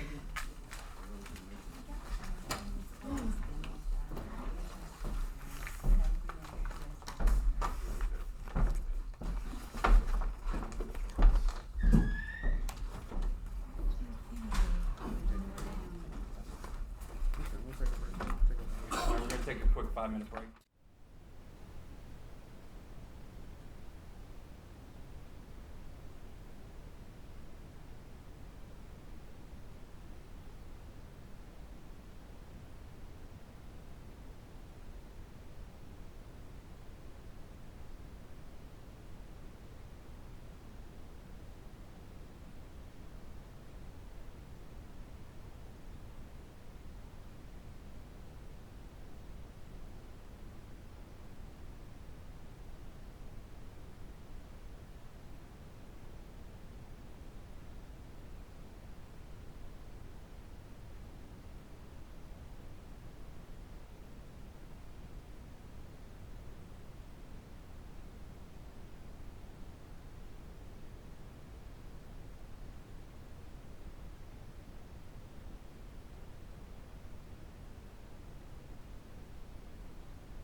All right, next application, ZB 23-09, Carmen Charles, 110 Isabella Drive, lot 190, lot 8, zone residential, requesting a bulk variance to permit construction of a single-family dwelling on undersized lots. Yeah, Mr. Chair, if I may. Yes, sir. This application unfortunately is not ready for consideration by the board. I had a look at the notice, I'm looking for it now. your land use board your zoning board secretary had sent it to me, and quite frankly, I couldn't even make out what the requested relief was. And here we are. So are you here on behalf of this applicant, or are you the applicant? Carmen Charles. Okay. All right, great. Well, listen, I take it you're a lay person. I'm a who? Well, you're not an attorney. I'm not an attorney. There you go. So you might want to consult counsel, because your notice has to really reflect what you're trying to accomplish. And when one reads your notice, you really can't divine from the language of the notice what you're trying to accomplish. And honestly, when I looked at your application, I didn't get a whole lot more insight. So you were here, you've been here for some of the hearings? I came to a hearing, yeah. These hearings tonight? Yeah, I said. Oh, okay. So you heard some of the testimony, how it goes and that sort of thing? The Right. lawyers, the engineers, Yeah. what? So I would urge you to consult counsel and get a little guidance, because they would know how the notice has to be written, what it has to express. You would tell them what you want to accomplish. This is what I want to do. Right. How do we do it? Can we do it? And then you would have a dialogue or a discussion with them. Without adequate notice, this board may not, which means legally can't, may not really discuss the matter with you or hear the matter, because the law decided, and it's not unusual, it's the law pretty much in every state, that you gotta have notice to a certain number of people. In New Jersey, it's 200 feet, some states it's 300 feet. But in any event, that unless you have that notice, you don't have jurisdiction, which means you may not hear the matter. So I'm glad you came. It's good to see you. I gave notice to 200 people, and Pardon? I'm not requesting a bulk variance. What I requested was a conditional zoning permit. So that's what I'm here for. Yeah.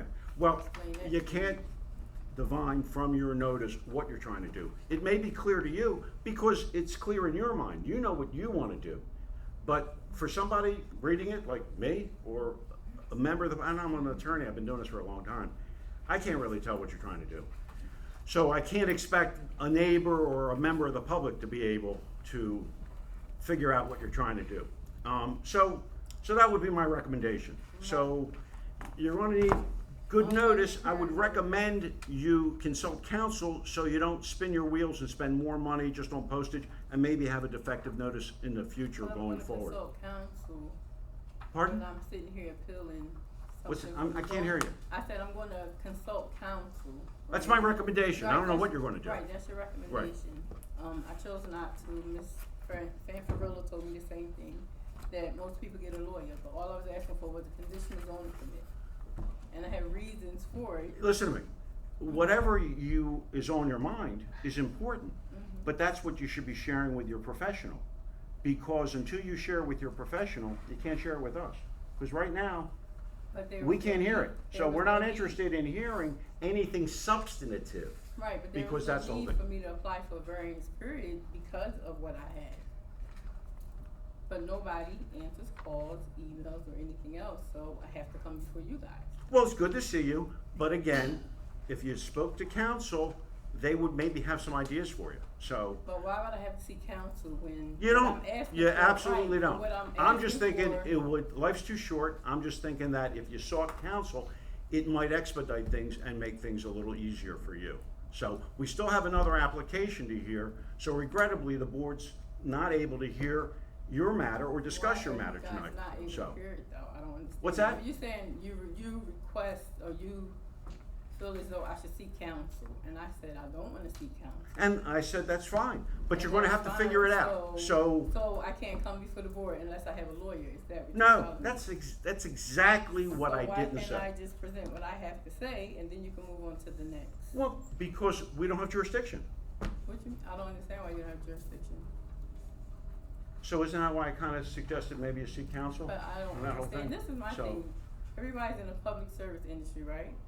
I'm here. No, what, Yes. it's not a hotel. It's not. It's not. But you work with the public daily, right? This is a zoning board of adjustment. I It's a understand that. quasi judicial body. Right. They hear land use applications, Right. which, and are able to grant, and you had the benefit of seeing the grant of a use variance tonight. Right. And there's another use, 2 use variances, and I think we got another one coming up. Right, but I'm So- not asking for a variance. Ma'am, I don't know what you're asking for. That's my whole point. Mr. So, Ellis, you so. are well aware what I'm asking for because you were in the No, middle with I me and don't. Terry. If I did, I would tell you. So what I'm saying So is, why am I just hearing this today? This is what I'm confused about. well, because tonight's the hearing. Here we are. Right, why am I just hearing that, oh, I can't be heard? I had to sit here for a few hours to hear that, oh, I Well, we had can't. other matters that were ahead of you, that's all. No, but Yeah, you guys so. have emails as well. The last hearing that I was denied, Well, I was people told come I to the had come hearing and in they July. discover what's going on. So, in any event, thank you.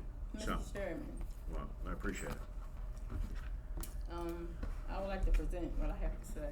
Well, you heard what Mr. Ellis had to say. But what is jurisdiction?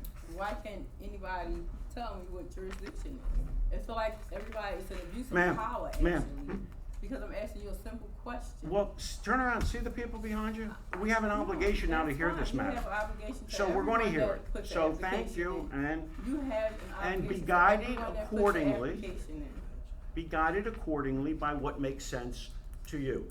I That recommend to makes sense council, to you. you may wish to go to the library, hit the books, figure this stuff out. I don't know. I don't know what your personal situation is.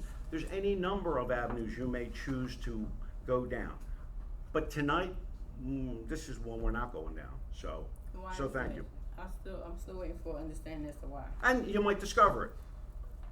So I urge you to do that. So, good luck. Thank you. Mr. Alex, you're abusing your power. That's what you're doing right now. Well, I don't know You're what you abusing just your power said, due to but in any event. numerous emails that you've received. I'm sure you're aware. Ms. Van What are you Hoover is talking, aware. ma'am, up and Yes. down this mountain. Yeah, Listen, up not and for down anything, this but mountain. look, well, Mr. Chairman, my recommendation is to end the matter and to move on and call the next application, so we can actually I agree.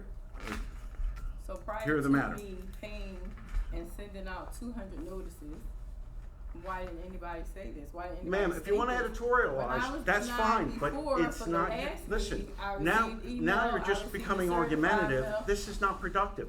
You're the No, one who wants some no. relief, so going forward, what you wanna do is position yourself, so you're in a favorable position, you're not doing that now. You're just But kinda that's my rambling a choice. little bit. To have So, a lawyer is to not have a lawyer is my choice. what lawyer? To not have a lawyer is my choice. Of course it is. Right. That's what I So said. But that's you still my gotta choice. figure it out. You still gotta do it. That doesn't mean you get treated any differently. Okay, I'm only appealing the fact that I didn't get the All right, conditional zoning listen. permit. Well, Mr. Chair, I can't have a conversation about the matter because We have no jurisdiction. we have no jurisdiction. So she's unhappy and we appreciate that. And it happens. We have that situation from time to time. If you didn't understand my notice and everything else that was sent to you, I should have received notice before coming here this evening. Alright, let's move on. ZB 23-11, Vision Aura LLC, 555 Aura Road, Block 196.01, Lot 2. It is Zone OP. Preliminary and final site plan approval for construction of a 3-story, 75,000 square foot self-storage facility. Good evening, ladies and gentlemen. You know where that comes from. May it They please the say court. they wrong. Oh, sorry.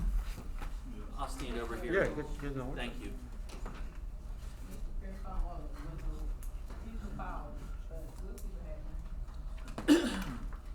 Good evening, ladies and gentlemen. For the record, my name is Kevin DeDuke. I'm the owner and principal attorney of Katie Law in Haddonfield, New Jersey. For the record, my last name is spelled D-I-D-U-C-H and pronounced DeDuke. It is my privilege and pleasure this evening to present an application for preliminary and final site plan approval, as well as 4 variances, 1 D variance and 4 C variances on behalf of my client Vision Aura LLC.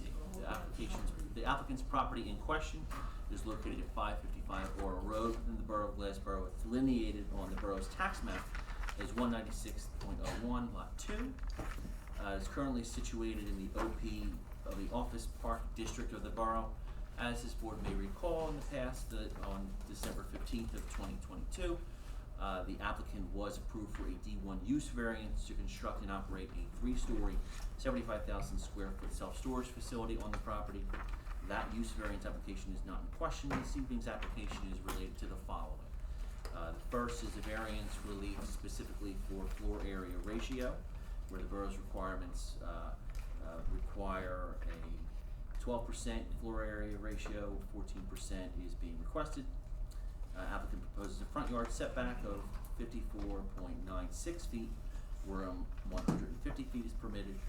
The applicant proposes a one side yard setback of 55 feet, wherein 100 feet is required. In seeking variance relief from section 107-112.d2 and waiver relief from section 107-54.k, the application seeks approval to allow 5 parking spaces, wherein 21 spaces are required, using the office and warehouse standards of the borough. And finally, relief from section 107-61.1f(d)(1)b to permit the proposed facade sign, which will be compliant as to dimensions and overall size, to be located on the front facade at a height of 22 to 25 feet, where a maximum height of 20 feet is permitted. Applicant respectfully reserves the right to request any and all related variances. For the purposes of this evening's application, I do have testimony from Mr. Eric Littlehouse from Consulting Engineering Services, as well as Ms. Leah Fury-Bruder, our professional planner. So I would ask that the applicant's professionals be sworn in, please. Sure. Thank you. Mr. Littlehouse, please. We can swear in again. All right, I'm going to ask you to raise your right hand. Each you swear or affirm testimony about to give us true and correct, the best of your knowledge, information, and belief. I do. All right, well, that's 2 yeses, so council, take it away. Thank you very much. And Mr. Littlehouse, just for the board's audio benefit, please speak up as loudly as you can, please. Thank you. Mr. Brennan's got to hear you. So, we have 3 exhibits here in front of you. A1 is the colored rendering elevation of the building, or perspective of the building. A2 is the colored rendering site plan. A3 down at the bottom is the first floor plan of the self-storage building. I'll mark them in as such. Thank you. So the colored rendering would be A1. And A2 is just a colorized sheet of the site plan. That's correct.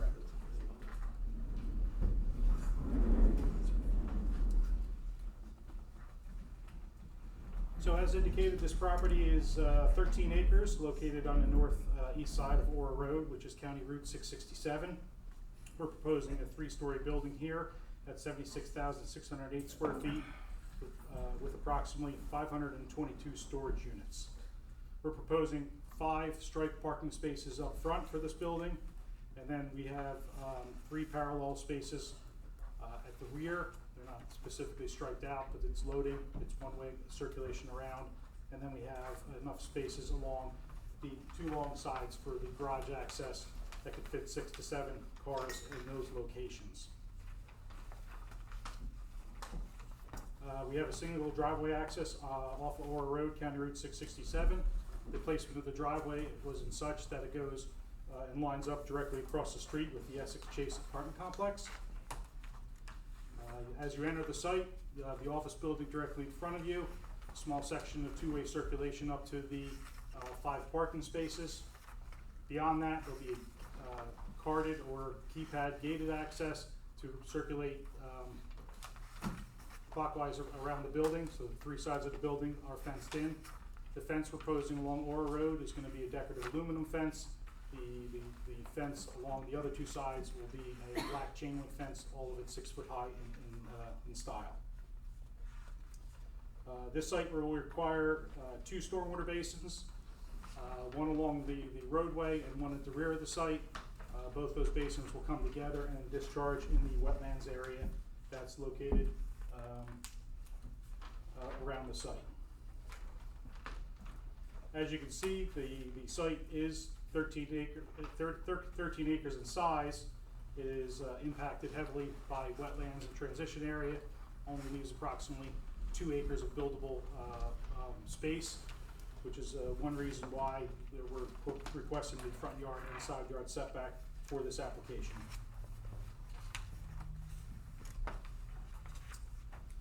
Utilities for this project. Now, there is water located within Ora Road that we plan on connecting to for water service. There is no sewer located within Ora Road. So this site, as it's a very low generator of sanitary sewer, is going to be proposed to be on a septic system. The office hours for this building will be from 9 to 6, and storage access will be from 6 to 10. So, Wait, give me those hours again, what are they? office hours from 9 to 6, and storage access, unit access from 6 a.m. to 10 p.m. Thank you. 7 days a week. Yes, 7 days a week. Eric, is there a differentiation between the weekday operational hours and the weekend hours? No, they are the same. That is correct. Thank you. So, a little testimony in regards to the parking, in regards to the ITE study. The ITE study looks at it two different ways, either via the number of units that has 522 units of square footage. Looking at that, the most parking required for this site, total including people loading and unloading, would be 8 spaces. And according to the ITE study, that would happen between 4 and 6 p.m. On the weekdays. So if somebody leaving work, need to stop here, grab something out of their storage unit, or vice versa, drop something off on their way home from work, to drop someone off. So us proposing 5 spaces, again striped out, official spaces, but then again, we have numerous space, one-way access, 26-foot wide drive aisle around the side. If we have 8 by 23 parallel parking space, which is typical size, that still leaves us 18 feet. The borough ordinance for one-way access would only require 12 feet, so we're actually exceeding it by 6 feet to circulate around the building. That concludes my presentation. Thank you very much, Yep. Mr. Littlehouse. I appreciate that. We'll hold any questioning until the end of the presentation if we may. Next up will be Ms. Leah Fury-Bruder, who will be our professional planner offering testimony this evening. I would ask that she step up and be sworn in as well. No, she's already Oh, sworn. she's already- okay. We We'll did that, doubly we did sworn that, we in did then. that. Twice Sure, sure, today. sure. Well, Yep. okay, go ahead, please. Okay. Thank you, Chairman and members of the board. My planning testimony for this application is pretty limited.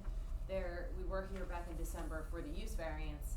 At this point, what had occurred is that as Adamson was reviewing this application, she identified the floor area ratio variance, which we had addressed at the December hearing. However, it wasn't maybe fully resolved. So at this point, we are asking for the floor area ratio variance, and I just want to explain the situation. I think the board will understand once I explain it. So the ordinance section 107-112E2E includes the bulk standards that apply to the OP zoning district. E2H provides that the base floor area for the OP zone is 0.12 or 12%. There are provisions in the ordinance that allow for increases with a contribution to the Affordable Housing Trust Fund, and it references in accordance with section 107-50.1.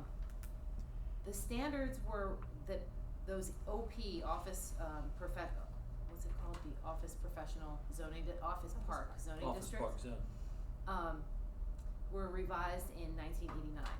So at that time, it appears, it makes sense based on my understanding of the affordable housing history and the way the regulations governing affordable housing have evolved, that at that time there was no mandate for an affordable housing contribution from commercial development. So the borough went ahead and put that in as a way to generate some funds to help to fund the affordable housing that was necessary. Since that time, things have changed, and there's the non-residential mandatory development fee. So all new non-residential development has to pay the 2.5% of equalized assessed value to go into the Affordable Housing Trust Fund. So the referenced section was removed. Section 107-50.1 was repealed by an ordinance in 2021. So it was replaced with the new Affordable Housing Trust Fund standards, which are in Chapter 223.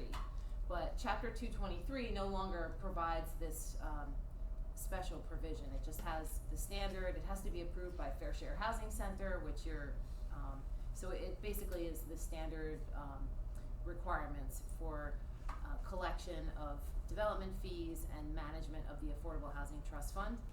So where that left this office park zoning district is that you have a provision still, it's kind of left over. It says it's a 0.12 floor area ratio, and then you can go up to 0.15 if you make the payment. The proposal is for 0.1369 or rounded up to 0.14. So given the lot size of 12.84 acres, the 0.12, which is the base floor area ratio, would allow a maximum total floor area of 67,117 square feet, and the 0.15 would allow 83,897. We're proposing 76,608, so it falls within, in between the base and the increase. Clearly, the increase was contemplated, and there wasn't any opposition to going up to the 0.15. I think it was just a way for the borough to collect some money to help to address the issues that it was facing.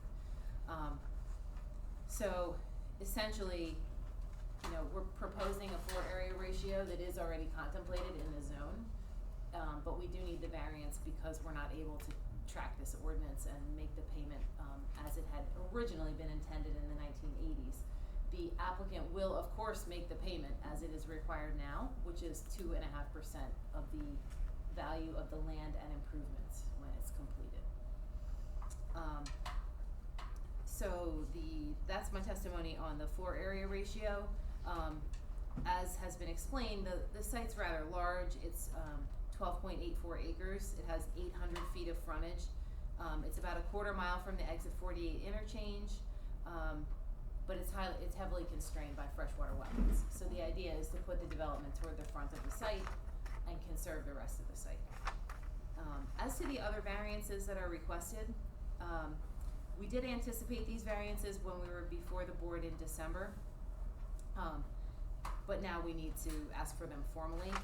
The first one from section 107-112E2D to permit a front yard setback of 54.96 feet where 150 feet are required.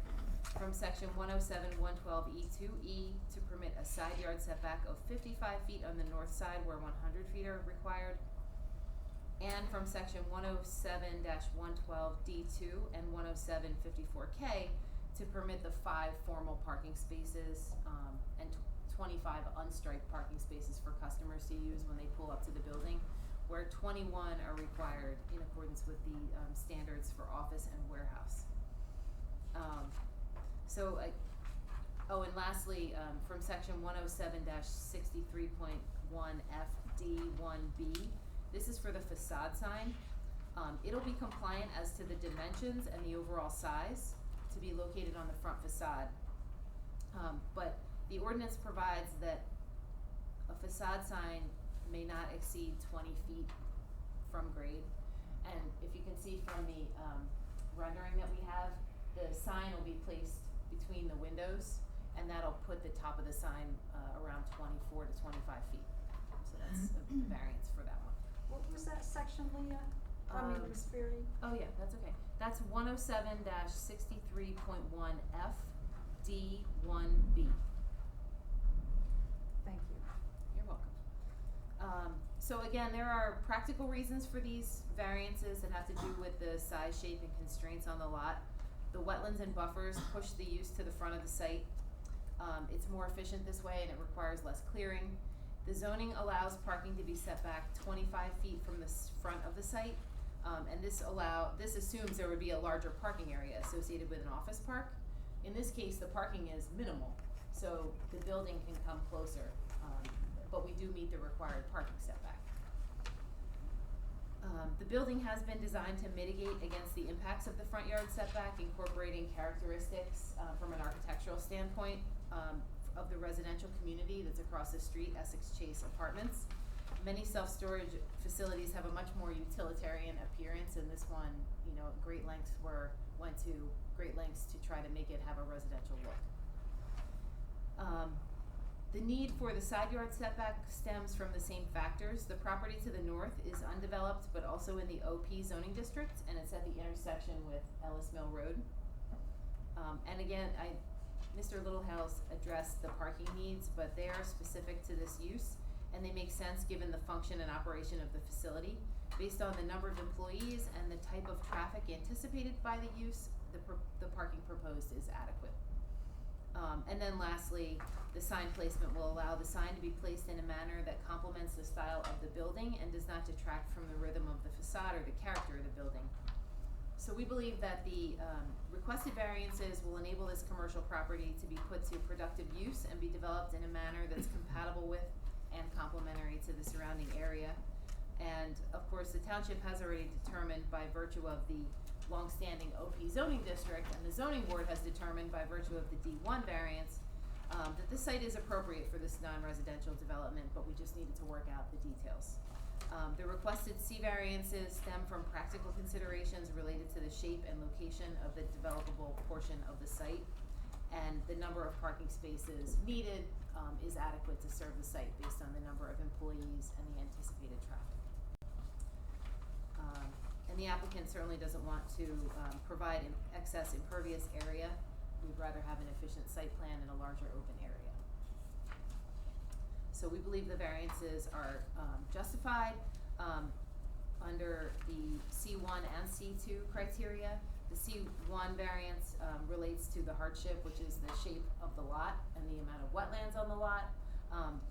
And then the C2 variant, for the C2 variance, we have to demonstrate that the purposes of municipal land use law are advanced by the deviations from the zoning ordinance requirements, and that those benefits outweigh any detriment. And we believe that the testimony demonstrates that these criteria are satisfied.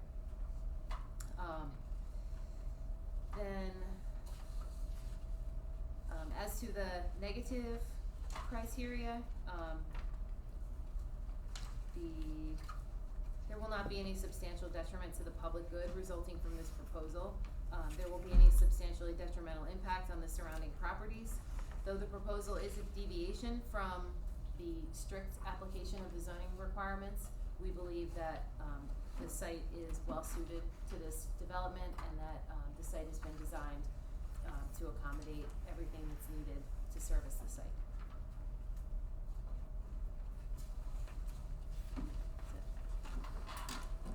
Thank you very much, I appreciate that. Next on our agenda, we have Mr. Kevin Bolger testifying this evening regarding The expert. The expert. Storage unit expert. Take it away, Mr. Bolger. And just for the record, he has been sworn in by his earlier testimony this evening. And If you'd like to repeat that, you therefore, certainly can. you're still under oath. We'll spare you the swearing in, but you're still under oath, and you appreciate that. Thank you very much. Thank you. Members of the board again, my name for the record, Kevin Bolger. If you could, Mr. Bolger, just keep your voice up as best you can. I'm sorry. for the board. For the record, my name is Kevin Bolger from Patrol Architects, testifying as an expert in self-storage operations. My testimony this evening for this application is going to be very similar to the other ones. Two major exceptions. Number one, the size of the building. This building's about 1/3 smaller than the other one, and this one does not have an interior loading area where the other one did. And the reason for that's fairly simple. This is a smaller building. It's got less number of units. Overall, it's got smaller number of units. It caters to more of a suburban type of clientele. So we created a unit mix that's more geared towards that. So you're gonna have a lot smaller units, and you're not gonna have as many larger vehicles and so forth, coming to this site as you did for the other one. Again, worked with the applicant and the civil engineer from the get-go on this to create a nice, efficient design and layout. Similarly speaking, we have a corner office area. We've got adjacent parking, convenient for those initial customers that come in and want to sign up for a unit. We have a one-way circulation around the building with sufficient drive aisle widths. It's fully enclosed. There's areas along the sides of the building and to the rear of the building. I'd also offer additional parking on unloading areas. Again, we have a 3-story building, mostly interior access units, but on 2 sides there are exterior drive-up units as well. Again, gated one way. You have a front entrance with loading areas and an elevator. You have a rear entrance with entrance and elevators and loading as well. So it works and functions very, very similarly. Just a little bit more downscaled. And as you can see, the architecture is quite a bit different. We were tasked with making the look of the building to be compatible with the area, particularly the Essex Chase Apartments across the street. We believe we accomplished that, and we believe it fits in very well with the neighborhood. And that concludes my testimony. Thank you very much, Mr. Bolger, I appreciate that. At this juncture, folks, we would take it, turn it to the professional of the board professional's attention so they may address any questions or concerns they may have. We did review and have some dialogue in the past amongst the professionals about the review letters that we received, both from Ms. Adamson as well as Mr. Cutsmo. So we have nothing further to present in terms of our direct testimony, but we would turn it to them. Ms. Adamson. Just looking through our letter, going through the, I don't wanna jump around too much, so I'll try to stay in line with the letter. The waivers that you're gonna need, I haven't heard any testimony on the sidewalk. There's sidewalk required. Are you gonna be providing sidewalk, or are you requesting a waiver? I would ask Mr. Littlehouse to address that in terms of how the project site is designed. Yeah, we're requesting a waiver from the sidewalk along the frontage there. Obviously, it's a county road. If the county indicates we need to do it, then we'll adhere to their requirements. And are there any other sidewalks on the adjacent properties that you could connect into, or is that? Going south on our road, it's the residential houses that don't have any sidewalk. Going north, going towards Ellis Mill Road, it's undeveloped right now. There's no sidewalk in that area. And the parking spaces, they're required to be 10 feet wide, and you're proposing 9 feet. So I assume you're requesting a waiver. Is it your testimony that 9 feet is sufficient and is typical? Yes, 9 by 18 is sufficient and typical. As far as the planting design, I've looked at what you're proposing on the plans.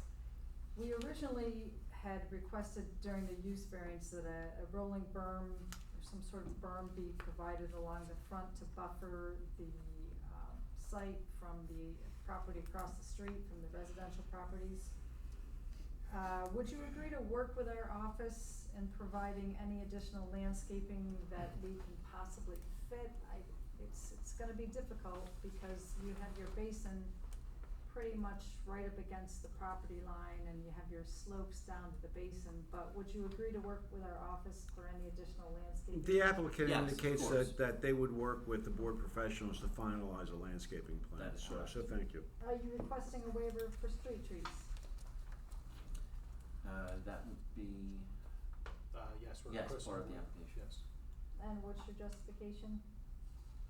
Did you say waiver of street trees? Yes. That's right. Okay, but does that then trigger the tree ordinance? No. Okay, well, there you No, go. it's just that the street trees are required at 40 feet on centers. The applicant's not providing street trees, so they're gonna need a waiver, and I need some justification on why you're requesting a waiver. I interrupted Mr. Littlehouse, I'm sorry. As indicated, the limited size of the site, and then to be able to adhere to the current stormwater regs. And she Mrs. Addison is correct that the original proposal we came in for use variance didn't have a basin in the front. When we completed our stormwater test pits, and it indicated that we needed to have 2 separate stormwater basins, which we did. We agreed to enhance the plantings along the front of the road. We went to great lengths to enhance the building to make it match and very similar to the apartment complex across the way. And we'll do everything we can to add the additional trees, but I don't think we're gonna be able to fully comply with 40 feet on center along the frontage. And number 8, requesting an irrigation plan provided by a certified irrigation technician. Will you comply with that requirement? Yes, we do well. To confirm that the client is irrigating the site. will there be any mechanical equipment on top of the building, and will it be screened? Yes, there will be a typical rooftop mechanical equipment, but as you can see from our rendering, all of this area up here is actually, fake. It's real, but it's gonna more than block out, your mechanical. So it will be equipment. screened from the property across the street? Fully screened, correct. Lighting, you'll provide the chart that we're requesting on E1. It's a light showing, it's a chart showing that the 2-foot candles or less is provided on the site, is proposed. Yes, we agreed to, provide that chart. And you'll comply with number 2, which is just show the color of the lighting, fixtures. That is correct, yes. Testimony for trash disposal, trash enclosures. There's no trash enclosure proposed. No trash enclosure, proposed. Again, it's carry-out facility, and that's in their contract, and enforced through security cameras, throughout the building, inside and out. And G, you'll provide the signage details. Yes, we will. The fencing that's 8 foot high, where is this fence? You'll show on the there was- plan where it is? There was an indication that we're actually going with a 6-foot-high fence. Yeah, I believe it's shown, the fence is shown on the plan, but it was agreed upon to use an aluminum fence along our frontage on Orr Road. So that's, from where you exit along Orr Road to the back, to the front, the corner on Orr Road, which is the north side of the site. From there along the, along the west side of the site, going along the north, which is along the wooded area, and along the east side, we're gonna go with a black chain link fence. Okay, so the detail you'll change to the 6-foot-high 6 foot, that's aluminum, correct. and you'll show the limits of both the chain link and the decorative fence. That is correct. And to confirm, Mr. Littlehouse, how tall will that black fence be? They will both be 6 feet in height. Okay, thank you. And the LOI you will obtain, Yes, we applied for it from the DEP, we're currently waiting for it. and you'll conform with all affordable housing requirements. Yes. That is all we have. That's it, thank you. Thank you, Ms. Adams. Mr. Cuthbert. Mr. Nussbaum. Okay, Mr. Chairman, a lot of, what I wanted to talk about was just touched on with the waivers, so that's, I was gonna mention those things as well, especially the sidewalk. I really just one question on drainage and the DEP approvals. So when you submitted for the wetlands, that, you mean the transition area as well? Did that all go in together? Actually, the wetlands, went first, but we did apply for the transition area and our GP for stormwater discharge, after that. Okay, and the reason I asked this, so just this week, maybe Mr. Littlehouse knows, a new stormwater regulation came out, was just published in the Register on the 17th. It was different than what Mr. Harvey mentioned earlier, but, I would just wanna make sure that if this application is applicable, that it's an ordinance with new rainfall rates, is what it comes down to. This application may be grandfathered in if it was far enough along on some approvals, that would just be something I would wanna look into, moving forward. Yeah, Unless you know the answer already. It is our anticipation that we are going to be grandfathered in through the NJDEP. That doesn't mean we are. If there is a case that we're not grandfathered in, we'll have to go back and redesign the stormwater management through the new higher stormwater rates. Okay. We agree to do that. Understood. That's all I had, Mr. Chairman. Thank you very much. That concludes our testimony. Great. Before we open to the public, do we have any questions? Questions now, I'll make a motion that we open it to the public. Second. All in favor? Aye. Opposed? So be it. Is there anybody from the public? Please come forward. Victoria Turner on behalf of Essex Chase Apartments across the street. The last hearing for the use variance, we had touched upon no vehicular storage, boats, et You cetera. work for them, right? Yes. Yes. Yes. We touched upon no vehicular storage, no outside storage of any vehicles, wasn't listed in the use variance resolution specifically.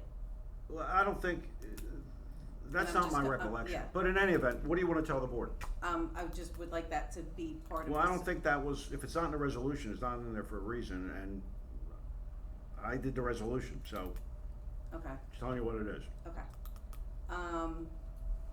The landscaping buffer with the berm, the township planner already addressed, so I don't have to worry about that. And then, that was about it, just more or less the vehicular storage is what I was more concerned about. If I could just address the Go ahead. comment, similar to the previous application we presented this evening, that is not anticipated in any way, shape, or form that this type of facility will store vehicles or any types of boats or things like that, whether inside or outside. There will be none of that here. All right, well, there you go. Thank you. That's good. Thank you. Aren't you glad you waited? Yes. Insert sarcasm. Well, look, it's 10:20. It's, it's the best I can do. It's getting late. Is there Try anybody else here. from the public? With seeing nobody else from the public, do I have a motion to close the public So portion? moved. All in favor? Aye. Opposed? So be it. What is the pleasure of the board? I move that we approve the variance with all the usual stuff that we allow our lawyer- Everything, right, everything, no, everything that was testified to, But that everything- came out during the everything he's hearing got of written the down. matter. Sure, Working sure, with sure. Professionals and all that good stuff. I second that motion. I didn't hear what I have a second? Second. three of them. You ready? Roll call? Mr. Harvey, Four. Mr. Santor, Four. Mr. Smith, Four. Ms. Lafferty, Four. Ms. Wyman, Four. Ms. Camiola, Four. Mr. Noonan. 4. There you go. Thank you very much, everyone. Appreciate your time. Have a good night. Alright, since, we have no reports, workshop committee, Yeah, I got one. as the one we talked about before? Clusters. The workshop committee had a meeting on the, and, it was about having a marijuana distribution at the old Foster's building, if I remember correctly. Yep. And, there were some needs about more parking. The corner of Delsey and New Street, the old Foster building is going to be unused, just taking up space, and the other building that's there is the one they want to be the, where the sales take place. Okay. But all of that will be going to the, planning board, if I remember correctly. Good. And that was it. That was it? That was Great. it. We don't have a solicitor's report. No. Because we didn't hear anything last month. Any old business? Just old people. New business?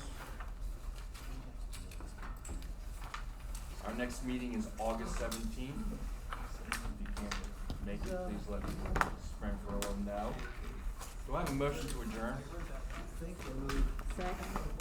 All in favor? Aye. So be it. Ay, ay, ay. Ay, ay,